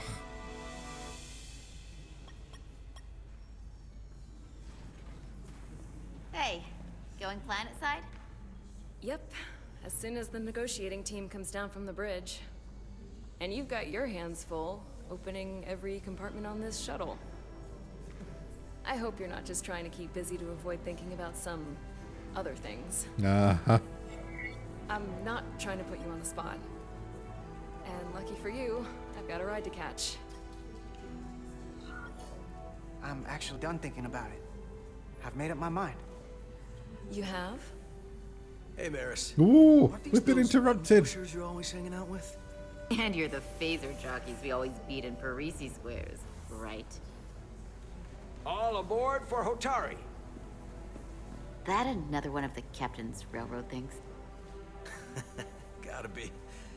I just usually zone out by the time he gets to the whole, steam engines were the warp drives of their day part. Catch y'all later. We didn't fix the shuttle, though. You don't want to miss your train. I do have to go. So, you said you made up your mind. You have something you want to say to me? The train is leaving the station. We could just kiss her. Do it! Oh, I'm going to get in trouble for that one. That's against Starfleet protocols. That was nice. Yeah, it was. Save some of that for when I get back. You've got a deal. This is a no, then, is it?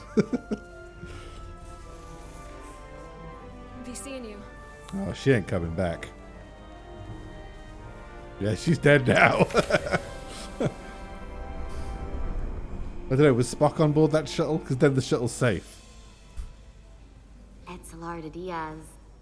If you could float back down to reality, we still have a ways to go. All right, where were we? So, the warp coils in the navigation array are fine, but the nav computer doesn't seem to think so. So the nav I'm computer's out of broke. ideas short of field stripping the shuttle from bow to stern. You wanna take this out of the shuttle and throw it on the bench? Oh, real hands-on maintenance. I like it.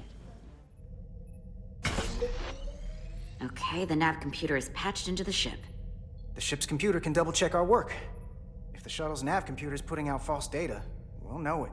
Let's run through the shuttle's logs again. Running now.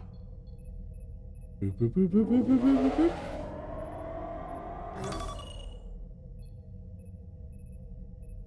Same. warp field inversion, and a cascade failure. However, the Resolute computer doesn't I just show want the to point same out that at subspace this variance. point in Star Trek timelines, hologram technology is actually flawless. They don't need to be semi-transparent like What this. if the subspace variance was a momentary occurrence? That's a possibility, and it would explain why the simulation under our current sensor readings failed to reproduce the issue. But a subspace anomaly strong enough to cause a warp field collapse would leave graviton ripples for days. Let's run with the momentary subspace variance theory for now. Roll forward to the shuttle's attempt to re-engage the warp drive. Alright. We need the conditions of space around the shuttle at the moment of warp failure. Resuming simulation.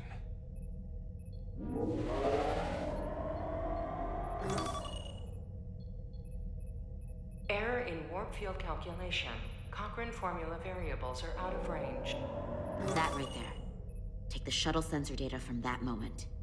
Computer, why did the warp field calculation fail? Warp field pressure returned non-orthogonal. Results are undefined. That doesn't help. Wait, what if we use a different ship? Put the Resolute into the simulation instead of the shuttle. Yeah, it should warp just fine. Unless... Computer, run the simulation with the Resolute. Resolute simulated. Computer, give me manual control on the warp power. That's a hologram, right? Static field intensity, warp 1.1. 1.2. 1.3. Warp pressure is destabilizing. Error in warp field calculation. The warp drive has experienced a system-wide cascade failure. Warp field collapsed. Subspace variance is out of tolerance. Cochrane formula results are undefined.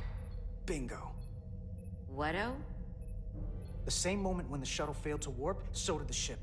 Whatever happened to the shuttle just happened to us. The Resolute will not sustain warp. We can't leave Hotari space. Oh, we can, just really slowly.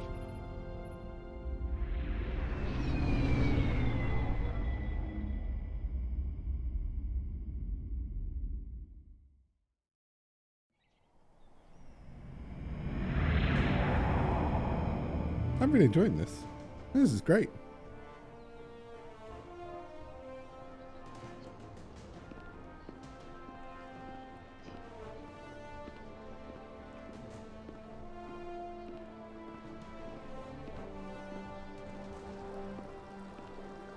Ambassador Spock, Captain Solano, welcome to Hotari. We are honored you've come. My name is Tyler Saltaris, Minister of Diplomatic Affairs. Nice to meet you. The honor is ours. And this is Commander Jara Rydick, first officer aboard the USS Resolute. You'll find she has a keen mind and unique insight into the dynamics between the Hotari and the Illydians. We are honored to be here as representatives of the Federation. I'm so glad. These must be the representatives of the mighty Federation, the reigning authority in the galaxy. Or so we've been led to believe. Whether that's true or not remains to be seen. But, either way, we're grateful you've made the time to come to our little corner of the universe. And you are? This is Galvin, and this is Citron, the heroes of the revolt in the mines. Let me see.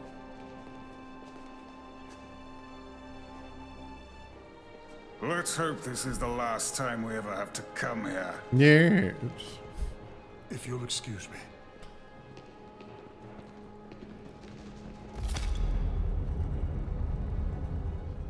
I think we're about to begin. It's a nice door. Am I sticking around? Am I milling around? Am I on? Did you hear the arrogance from that guy? Am I on side duty I know now? what we're walking into here. But that guy was something. Something about his tone tells me this won't be easy. That was my sense as well. I doubt he speaks for all of Hotari. So I would urge patience until we speak with their queen. I thought so too, Johnny Punchballs.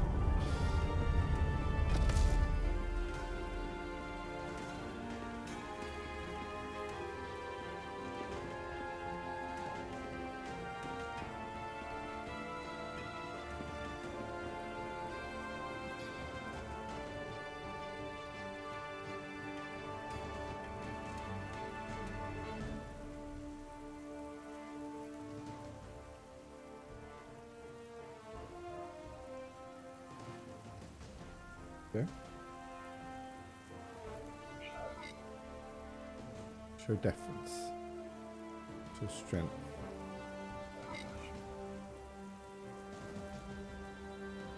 Well, I should have maybe followed Spock. I don't know. Spock was defery. Ambassador Spock, welcome to Holtari Prime. The honor is mine, Your Majesty. That the Federation would send one of their most respected representatives is not only an honor to the Holtari people and their queen, but a recognition of our stature and importance. Let's get on with it, shall we?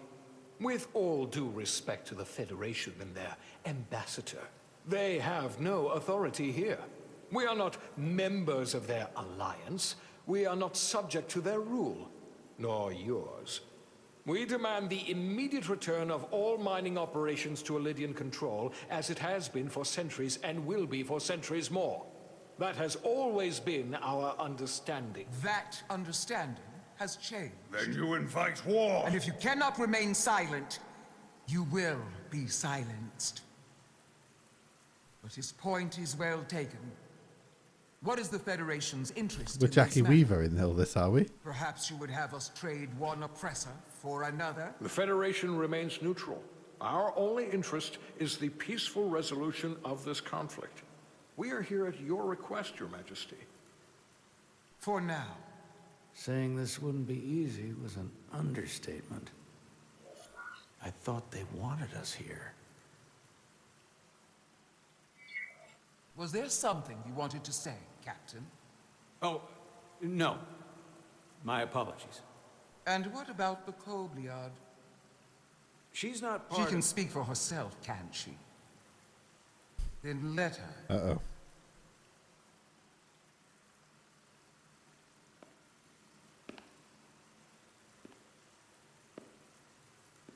I hope we topped up on dilithium or whatever it is we had our incident shot before we come down here. Now then, one should know their place. What you might be somewhere else is not what you are here. Which is standing before a queen. And a queen deserves respect. A bow is not too much to ask. Is Hotari Prime, heart of the Hotari system. My name is Commander Jara Rydek, Your Majesty. I prefer to be called by my name, not my species. Then I suppose that makes us even. Commander Rydek. You are Kobliad. Your people suffered brutal treatment at the hands of the Cardassians. Fucking Their Cardies. injustice towards the Kobliad is as unimaginable as it is unforgivable. Not unlike how we have been treated by the Elydians. As much as they'd have you believe they are the victims here, remember it was the Hotari who attacked us. Hundreds of innocent Elydians were slaughtered without mercy in those mines. The blood is on their hands, not ours. Quiet! If after all the Kobliad suffered, you finally had the chance to right that wrong, to get out from under their control, would you take it? Why? Or would you negotiate a peace?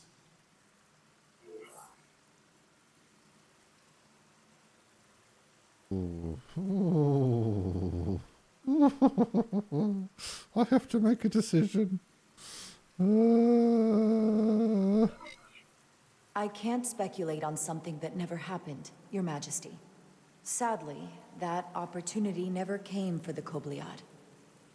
No, it did not. But we'd be wise to learn from their example, before we too find ourselves facing extinction. The Federation is the most powerful, most advanced alliance in the galaxy. It's widely known we have an abundance of dilithium in our mines. and it's in your interest to secure a steady supply. Your Majesty, if I may. Ambassador Spock would have us believe you're here as a neutral party in the interest of peace. So why are you really here? I want the truth, not your Federation rhetoric.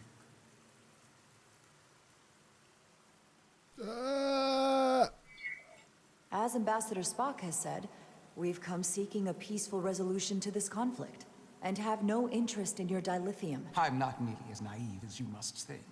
The Federation has done business with the Illydians for decades, which makes me question your motives. What they haven't said, but cannot deny, is a simple truth.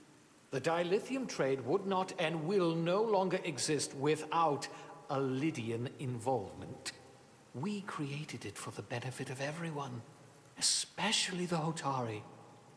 We've given them warp technology. We've let them share in the profits. We've made their lives infinitely better than before dilithium was discovered.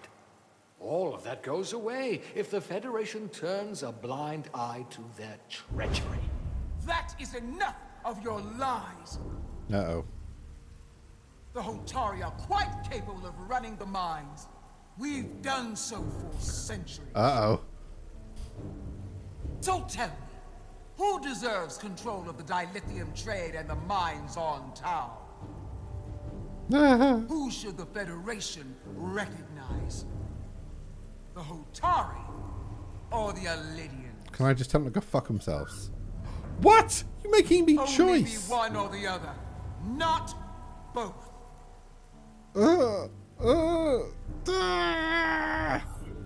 If I have to choose only one, then it would have to be the Hotari.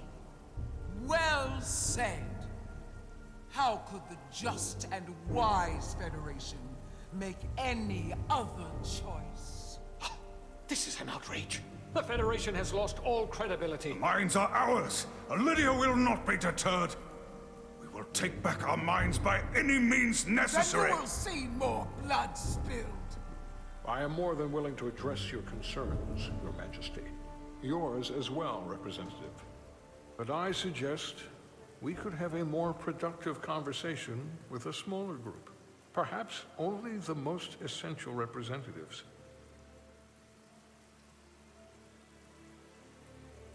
Oh, it's a good thing Spock's here.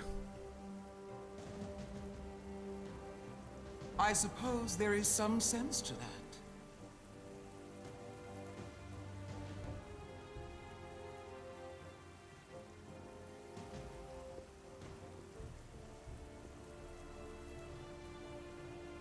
I hope we meet again, Jara Ride. Mind juggle.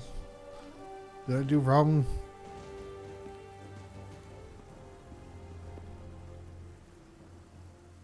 Uh-oh. Oh, he's giving me the eyebrows. I'm in so much trouble when I get back Spock home. and I will cover everything on the diplomatic front. You make nice with the locals and see if you can get some answers. We need to find out why the Hotari are so willing to risk war. It's gonna be the fucking Romulans. What happened in those mines? Romulans want to suddenly buy it up.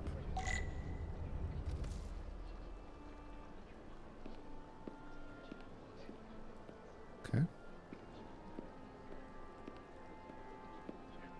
Nice drink of water. What is this? Soothing.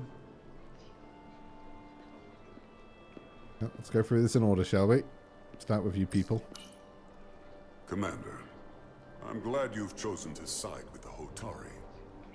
I knew the Federation would see through the Illydians' baseless claims and protect the interests of my people. To be clear, I'm not on either side of this conflict. Our only interest is peace. I will keep that in mind. I assume you were there the day the mines were seized from the Illydians. Not seized, reclaimed, and restored to their rightful owners. Yes, I was there. We had to be decisive, before the Illydians could even realize their worst nightmares upon them. Were the Hotari miners armed during the revolt? I'm just trying to understand how it happened. If by that you mean armed with centuries of abuse and No, I mean with exploitation in the guns. hands of the Big Illydians, rock-headed then pleb. yes, Which doesn't really answer my question. we had them vastly overwhelmed from the start. They respect one thing above all else, and that is force. The greater the force, the more certain the outcome. Any talk of making peace is just that, and worth little without the strength to secure it. Which makes me wonder about your ship, the Resolute. Undoubtedly the Federation's finest warship. Ready to contend with anything the Illydians might have in store. Or is that not true? Maybe I've misjudged it. I wouldn't say state-of-the-art, but the Resolute is plenty capable and can hold its own against just about anything. Let's hope so. Because at the moment, it's the only thing preventing them from wiping us off the map. Sidron. A pleasure meeting you, Commander. I'm sure we'll cross paths again. Cheerio.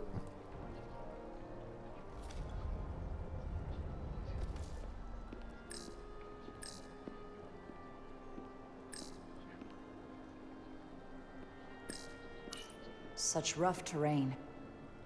No wonder the Hotari are so tough. That must be Tau. The place it all started. An Illydian warship, the Zeldi. They must want the Hotari to know they can use it Who are you at any talking to? time. But why haven't they? Crazy F. Lady's talking to herself again. Commander Rydek, I'm encouraged to see the Federation supporting my people. I'm afraid of what might happen without your help. I'm glad to hear it. I just hope you're not the only one who feels that way. Yes, I apologize for that. These are unusual times, to say the least. Much is changing. No, she seems more reasonable. I saw you speaking with Sidron, our national hero. I'm curious, what did he say? He seems to be of the opinion that negotiating for peace is a waste of time. Because force is the only blunt instrument he understands. Is that it fishing to He's a destiny? miner, not a diplomat. For the first time in our history, the Hotari have the upper hand. We see ourselves as strong instead of downtrodden. New voices have risen up. Old voices shouted down. Galvin and Sidron have become national heroes. Now they have the Queen's ear.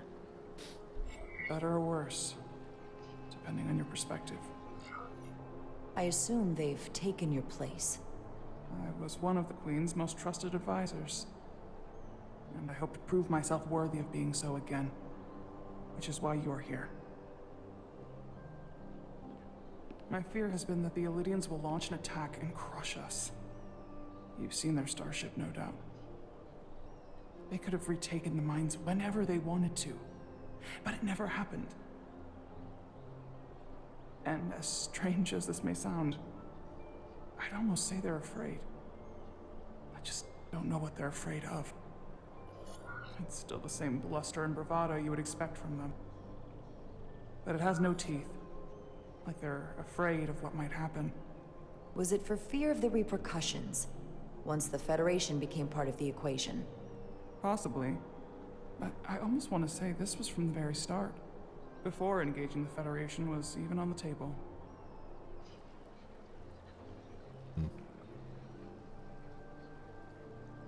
Since the day of the revolt, Galvin has seized control of the mines and restricted all access.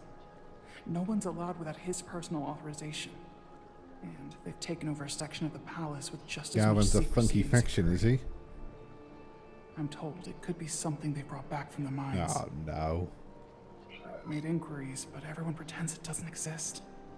I strongly suspect they're hiding something. Why would they do that? I don't know. But that's what concerns me. Whatever they're hiding, it can't be good. How can we know?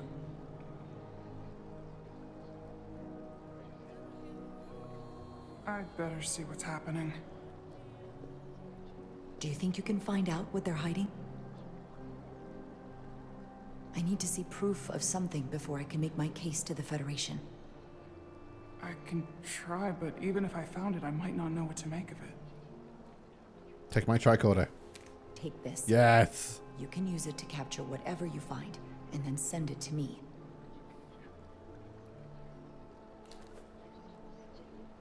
Thank you. I will let you know what I find. And I look forward to our meeting again.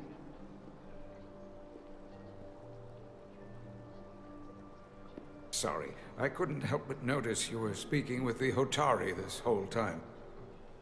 I figured in the interest of fairness, I should offer another perspective. Very well. Of course.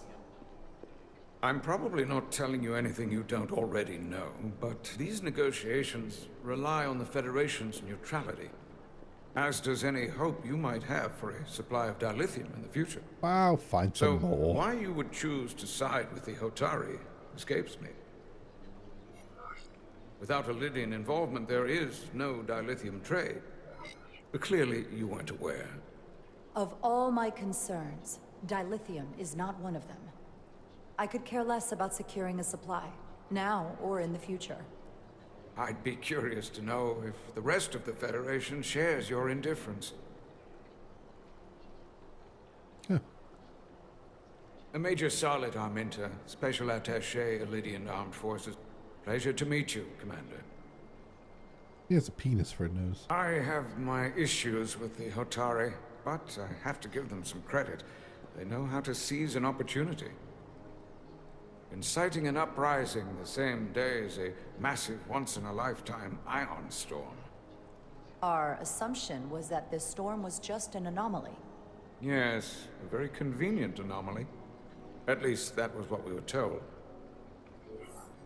Of course, I wasn't there. But who am I to say otherwise? Something tells me there's more to the story. So what really happened?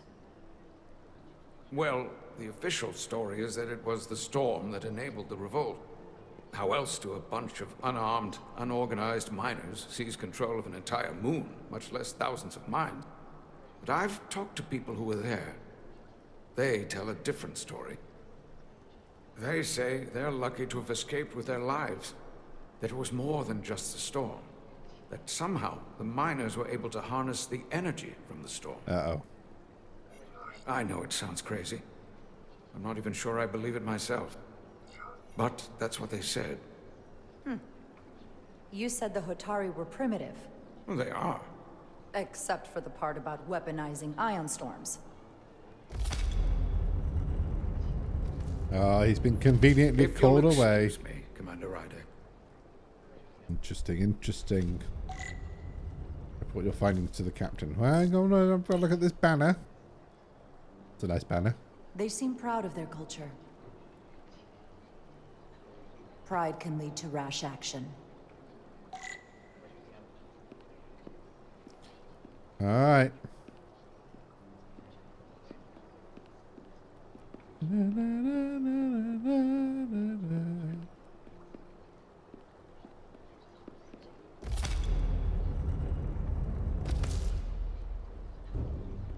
Uh-oh. Well, that was a disaster. What happened? The Hotari refused to concede anything, so the Illidians stormed out. The Hotari did not invite us here as peacekeepers.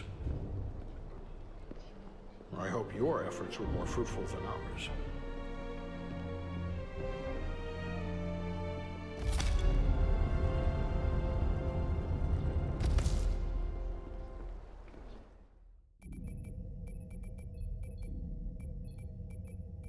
Gravitational harmonics failing to resolve.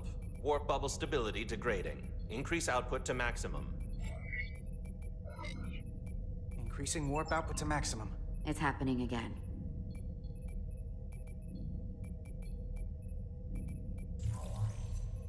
Ah. It is evident that presently, the Resolute cannot achieve warp propulsion. Since our diagnostics rule out any problems with our warp systems or anything about the ship, the problem appears to be the fabric of space itself. Space itself? You're saying something about this region of space prevents warp travel? Prevents it, or can't sustain it. However improbable, that appears to be the case. We need to know more. The storm didn't stop us from leaving space dock and traveling here. But could it still be causing this interference with warp travel? We must follow sound investigatory principles. Do not let an assumed conclusion drive your analysis. Sometimes we need a little inspired thinking, Mr. Chovak. Captain Solano is on his way back from the negotiations, and I want to have some answers for him when he gets here. Indeed. Given the facts at hand, we may be able to deploy subspace probes around the ship to construct a clear picture of the phenomenon. Around the ship. I'll prep a shuttle. Whee!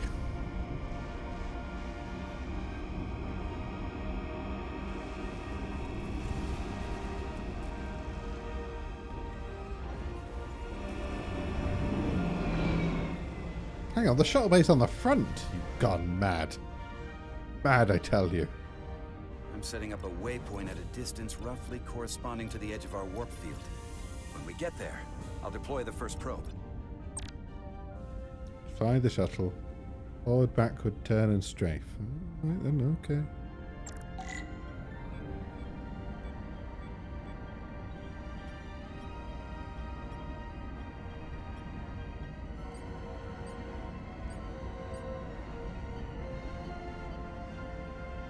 Commander Westbrook, the Resolute systems are calibrated to receive the probe's readings.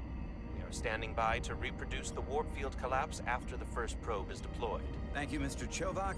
We'll be in position shortly. And, Mr. Diaz, do take care in piloting the shuttlecraft. I'm not crashing Now it. is not the It's time to fine. indulge in the human penchant for joyriding. Chovak probably isn't such a fun guy to work for, huh?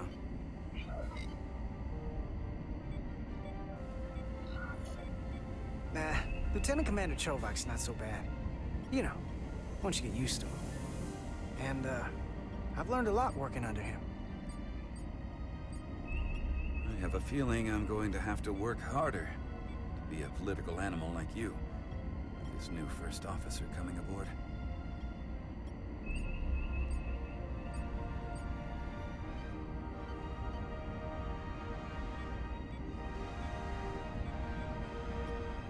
One kilometer to go. Chief Engineer, Science Man, Bob.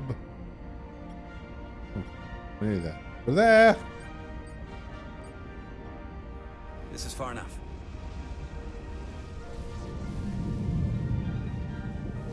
Transporting the first probe into position.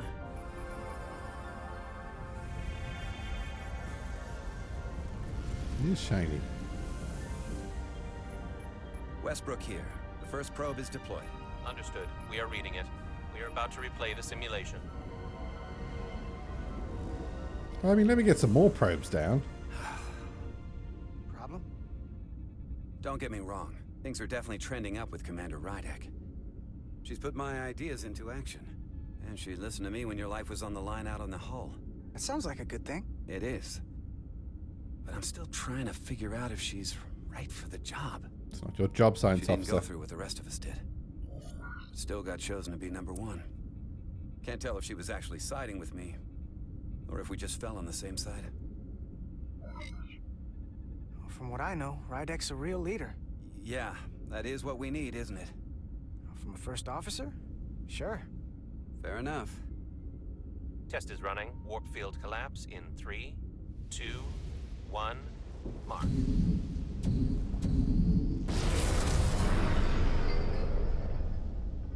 Whoa. All right, that is definitely a problem with the fabric of space. We need to get another probe out there.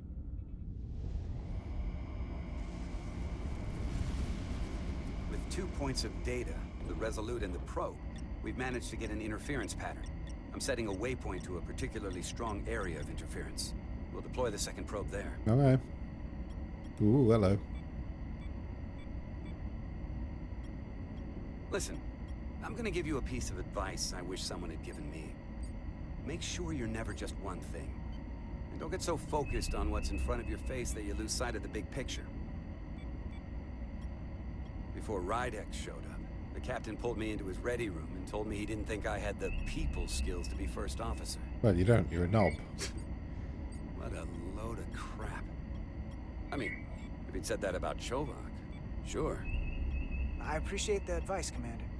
I'll make sure I keep my options open. I don't need to tell you how to operate. You're already well on your way. You're a capable engineer. You're good in the field. Keep up the good work, and who knows? A solid jack of all departments like you could be Commander-in-Chief of Starfleet one day. Hell, Admiral Jellicoe started as a shuttle pilot. Can you get me a promotion? And there are places to go in the enlisted ranks, too. Of course, if you get an officer's commission, they'll put you on another ship. You know, I'd be the best leader Starfleet ever had. Lower decks always have to fix all the problems Command causes. Maybe I'd just save everybody some steps. Well, don't forget about us little people when you're running things. Of course not. You gotta remember where you came from.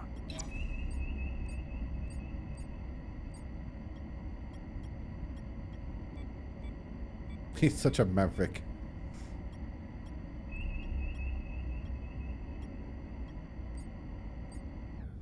Here, this is close enough. Stop the engines. Deploying the probe. Westbrook to Commander Chovak. We're ready for another sampling of data. Very good. Running the simulation again. Warp field collapse in 3, 2, 1. On. There it is again. I saw it. It seems to be directional. Well, what about the scans? Anything?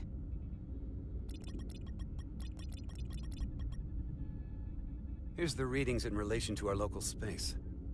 We've got the Resolute, Otari Prime, and the probes. All this interference is overloading the sensor buffers. We're gonna have to triangulate the sensors manually. I'll do it. Okay. We got something. These markers indicate peaks in the gravimetric interference patterns. Let's see if I can find some more. There's another one. Another one. Hold up. This is coming from the moon. Beam that blocks warp travel.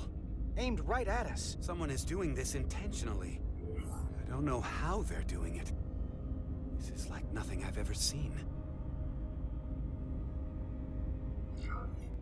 We're under attack and we didn't even know it.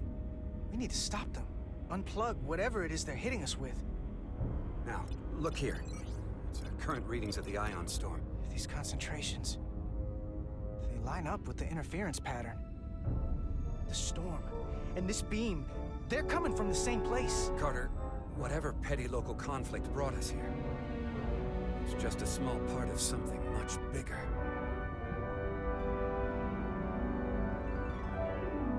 Being beamed. Presently, we don't have an explanation for how they're doing this. One thing is clear.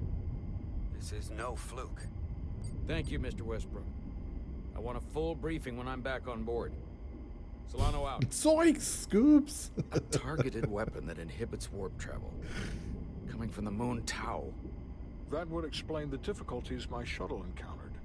More importantly, the tenor of the Hotari during the negotiations. And here I thought the Elydians would be the problem.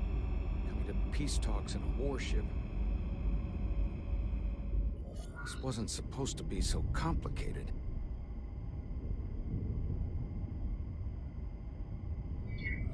For all their posturing, every indication is that the Elydians are afraid of the Hotari. They didn't bring their warship as a threat. They brought it because they're scared. From everything we witnessed, I would say that is highly likely. But what are they afraid of? Tylus, the Hotari representative, said she thought they found something in the mines. Galvin and Sidron brought it back to the palace, but they're keeping it under tight security. She's going to investigate it. I gave her my tricorder. I expect she'll contact us soon. You found an ally. Why would Tylus help us? Go behind her people's back? It's a fair question, considering. She's worried that her people are being dragged into something that isn't going to end well for them. She's trying to save them. Highly enjoyable. May be true.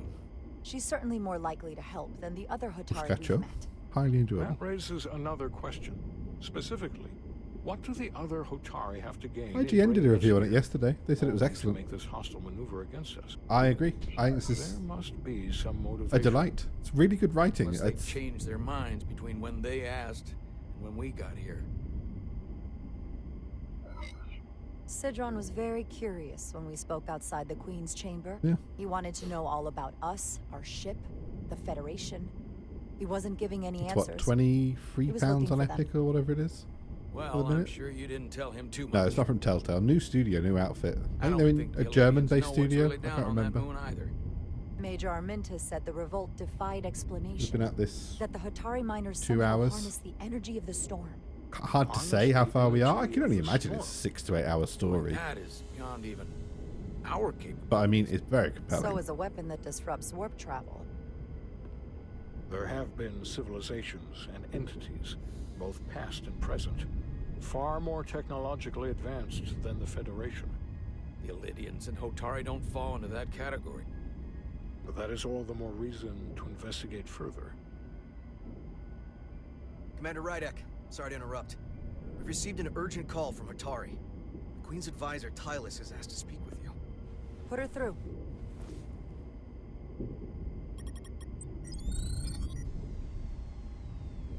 Galvin and Sidron are still with the Queen. I've enlisted help to gain access to the room they have under guard. I don't have much time. I'm not supposed to leave my post. It's only for a moment. I so appreciate your help.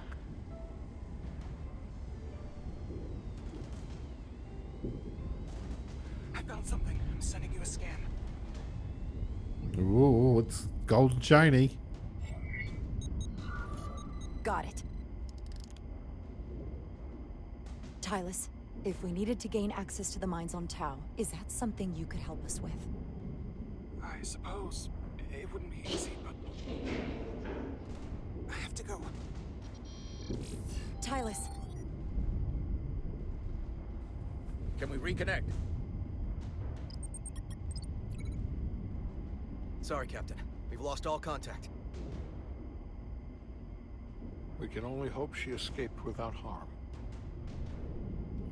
It was hard to tell. Tylus wouldn't have offered to help if she didn't know what she was doing. That's a lot of faith in someone we barely know. Let's see the scan of whatever the hell that was.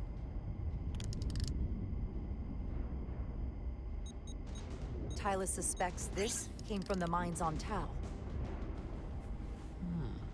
It appears to be of ancient origin, but the markings are unfamiliar. We can run a full analysis when we get back to the Resolute. But if this came from the mines, then it might be the key to how they got the upper hand against the Illidians. Then we have to go into the mines. The Federation would not allow that. We're, after all, sent here to be a neutral party in a peace negotiation. However, we could demonstrate that the Hotari have acted in bad faith, which would enable us to investigate the mines on Tau with full justification. But of course, we would need conclusive proof before taking action. Otherwise, it could put us in a difficult position. What the Federation doesn't know won't hurt them. If I do it right, nobody will know I was there. Commander, I'm surprised at you. We may have a better understanding once we analyze the device. But a mission to the mines, covert or otherwise, is not out of the question. And I will handle the Federation. Yeah, you will, Spock. Atta boy. As I was telling Carter, I want all the data I can get on this warp problem. And the negotiating team's shuttle has been recording data all the way back from Hotari. Even better than our probes. So pull the sensor and engine ISOs from the Melville when it sets down. Will do. I'll join you and Chovak down in engineering to run another analysis after the briefing.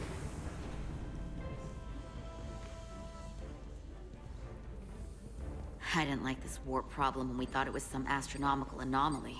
And I like it a hell of a lot less now that we know someone is doing it to us. What do we even do about it? What do you say we pull these chips and find out? Took some damage on the way.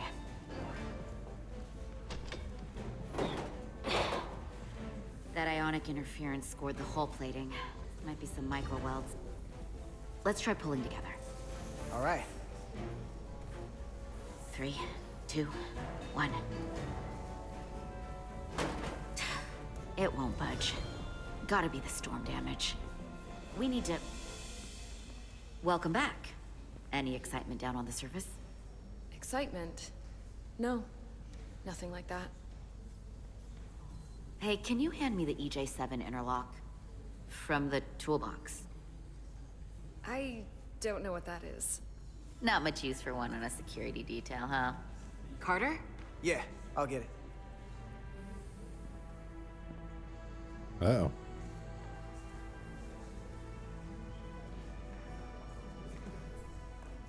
She looks pissed. She's pork. Show off. Yeah, why not?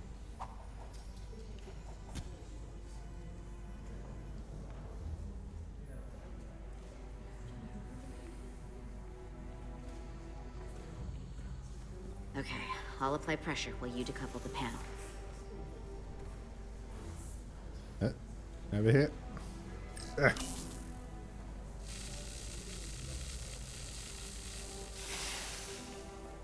Here, I'll help.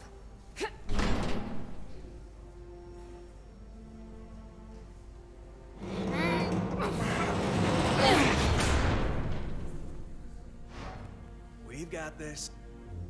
Open up and say ah. Thanks for the hand. We have to get these isolinear chips down to engineering. No problem. You really know everything about these ships, don't you? The tools, the systems. Like a walking Starfleet technical manual. Oh, I thought security was the detail to be on. Now all of a sudden you're interested in engineering? Just the engineer. Come on, start pulling chips.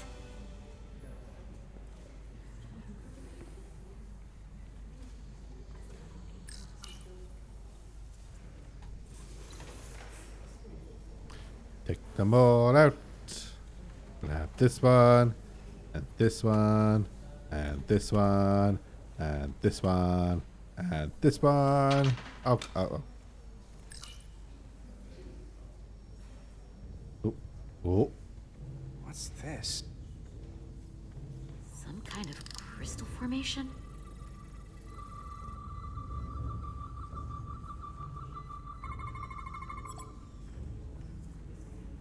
Whoa. This substance is a quantized spin crystallization of hydrogen, carbon, and lithium. It's emitting tetrametric pulses at an interval of 3.8422 seconds. Quantized crystallization isn't natural. I mean, it's only theoretical as a means to engineer matter on a subatomic level. Mm-hmm. What's it doing in there?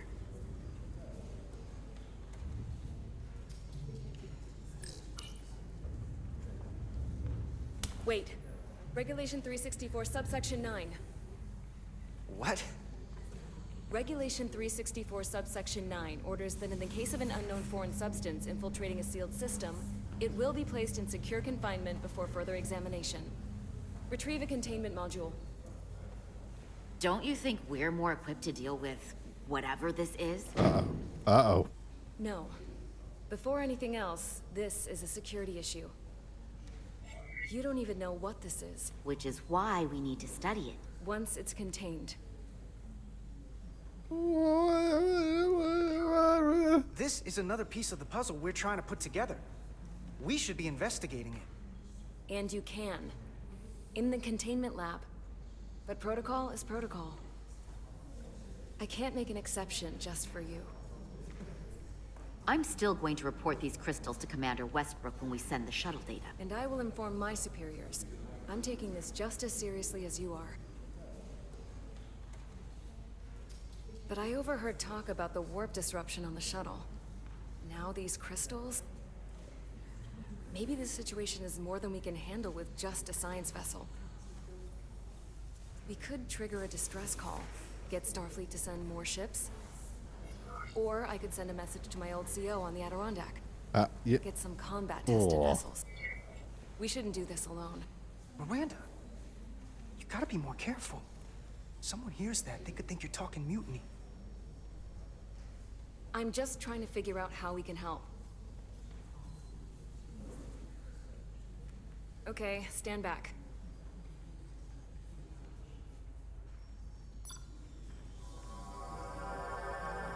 Oh, that's nice. Got a little Get this beam to on the it. containment lab.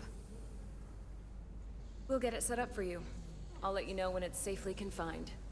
Oh, we'll be there. Last thing you want is to study this down in main engineering and have it explode next to the warp core.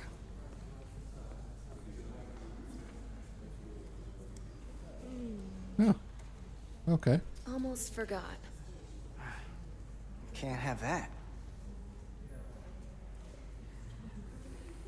For a second, I thought she'd gone cold on you. Oh my. Like she might have changed her mind.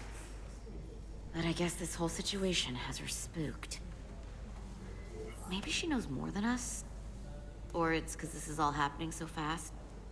But she usually doesn't scare easy. Yeah, there was something a little off about her. Like that talk about sending a distress call? That was pretty out there. She was probably just thinking out loud. I'm sure she'll come to her senses. This mission has enough being complications compromised. stacking up. We'll They get want to through get a war zone on the cook. You, me, and Miranda too. Commander Rydek was able to work Making it very behind hard. the I scenes should go to during bed. the But then it's really negotiations. hard to quit this. Made contact with a One last representative chapter. from the Come on. Hotari delegation named Tylus.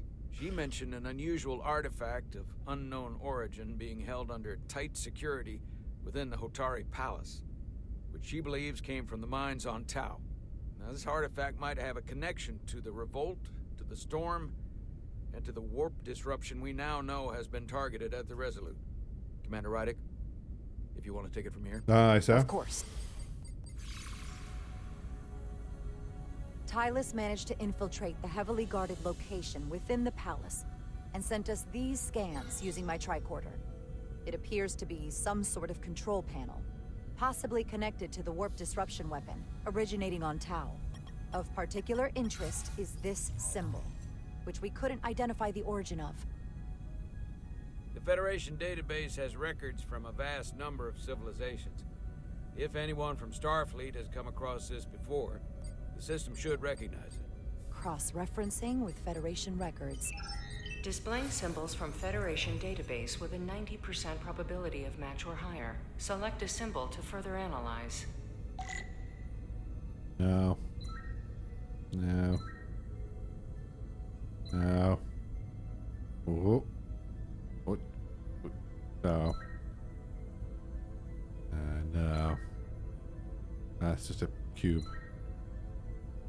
No. Yeah. What do it? Won't do it? No.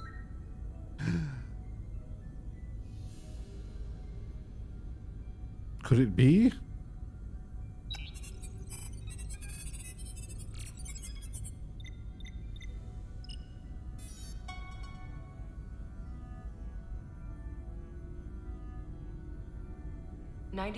.2% match. Got it. The Takan Empire. So, what are we looking at? The design and composition indicate this is a glyph associated with the ancient Khan Empire. Their civilization collapsed over 600,000 years ago, but once spanned millions of systems with a population numbering in the trillions. Fascinating. The Takan were once the most advanced, most powerful civilization in the galaxy. Is it possible the Hotari found Takan technology? I wonder if they even know what they have. Our knowledge of the Takan is limited. I have only encountered passing references to them. Actually, I've heard of the Takan. They show up in Star Trek Next Quite Generation. impressive, Commander. Computer, summarize the Enterprise D's discovery of a Takan outpost. On stardate 41386.4, The USS Enterprise D, under the command of Captain Jean-Luc Picard, discovered a Tkon outpost in the Delphi Ardu system. According to the mission summary, an unbreakable energy-draining field was deployed against the Enterprise and a Ferengi ship. The Enterprise was only able to escape after negotiating their release with an entity known as Portal 6-3, Guardian of the Tkon Empire. Unbreakable energy draining field. It starts to make sense. What else is there? There's a lot here. Let's take it piece by piece. Select the aspect you wish to learn more about. I would like to learn more about the Ferengi. There appears to be some sort of restriction order from Starfleet. Computer, explain this restriction. A Starfleet directive similar to General Order 7 forbids entering the Delphi Ardu system or attempting to make contact with Portal 6-3. Starfleet doesn't throw up a no trespassing sign for just anybody. I suppose it makes sense considering what happened to the Enterprise D.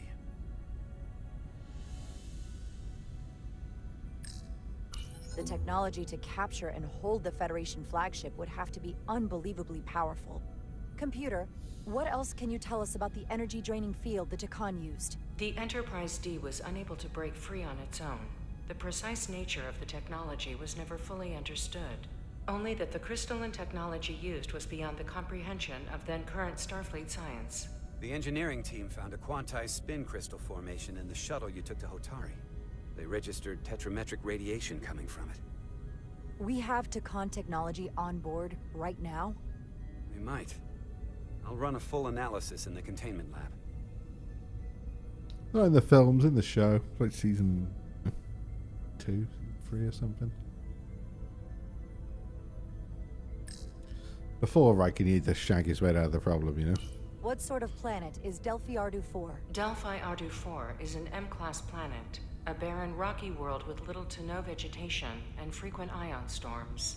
The giant crystals that grow there absorb energy, but it is not understood how they do so.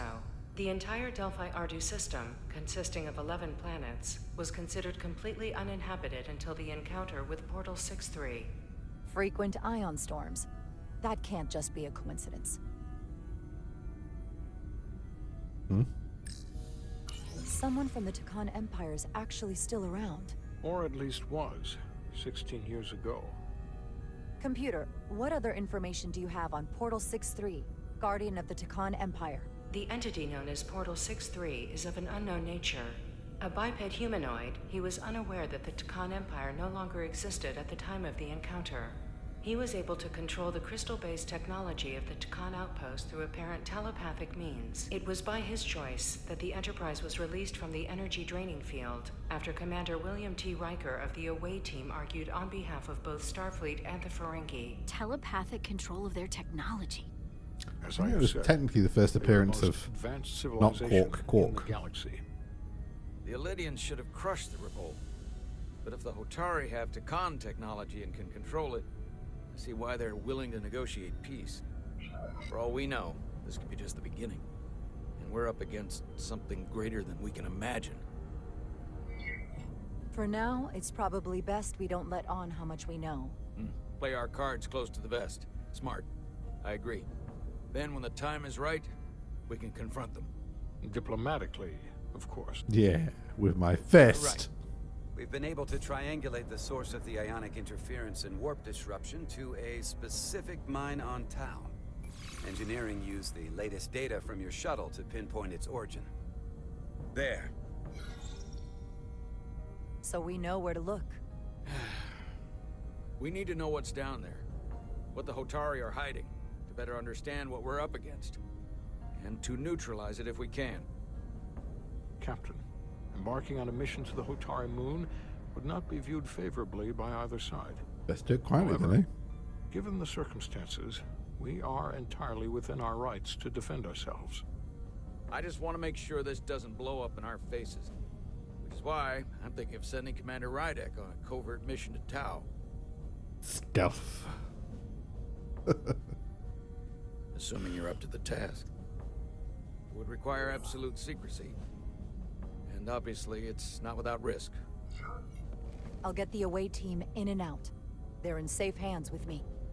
Under normal circumstances, that would be the case. Uh-oh. Given the sensitive nature of this incursion, I'm afraid you'll have to go it alone. I'm hoping Tylus can accompany you. The priority is to avoid detection. It's a calculated risk. The last thing we need is to get caught and then blamed for violating our neutrality and aggravating an already tense situation. We can't afford any mistakes, which is why I've chosen you. Tylus will be essential to my success. Not only her knowledge of the mines, but her ability to gain access, particularly now that we know which mine we need to get into. Make sure she understands the need to keep this covert. She's not going to want her people to know about this. Get in touch with Tylus and make the necessary arrangements as discreetly as possible. Bridge to Captain Solano. The Illydians have moved additional ships to the edge of the Hotari system. Current heading is straight for the homeworld. Understood. It would seem we no longer have the luxury of waiting. In that case, may I suggest you and I return to Hotari Prime? Doing so will provide Commander Rydek as much time as possible to complete her mission. Agreed. We'll hail the Queen's delegation from my ready room. We all know what we need to do. Dismissed.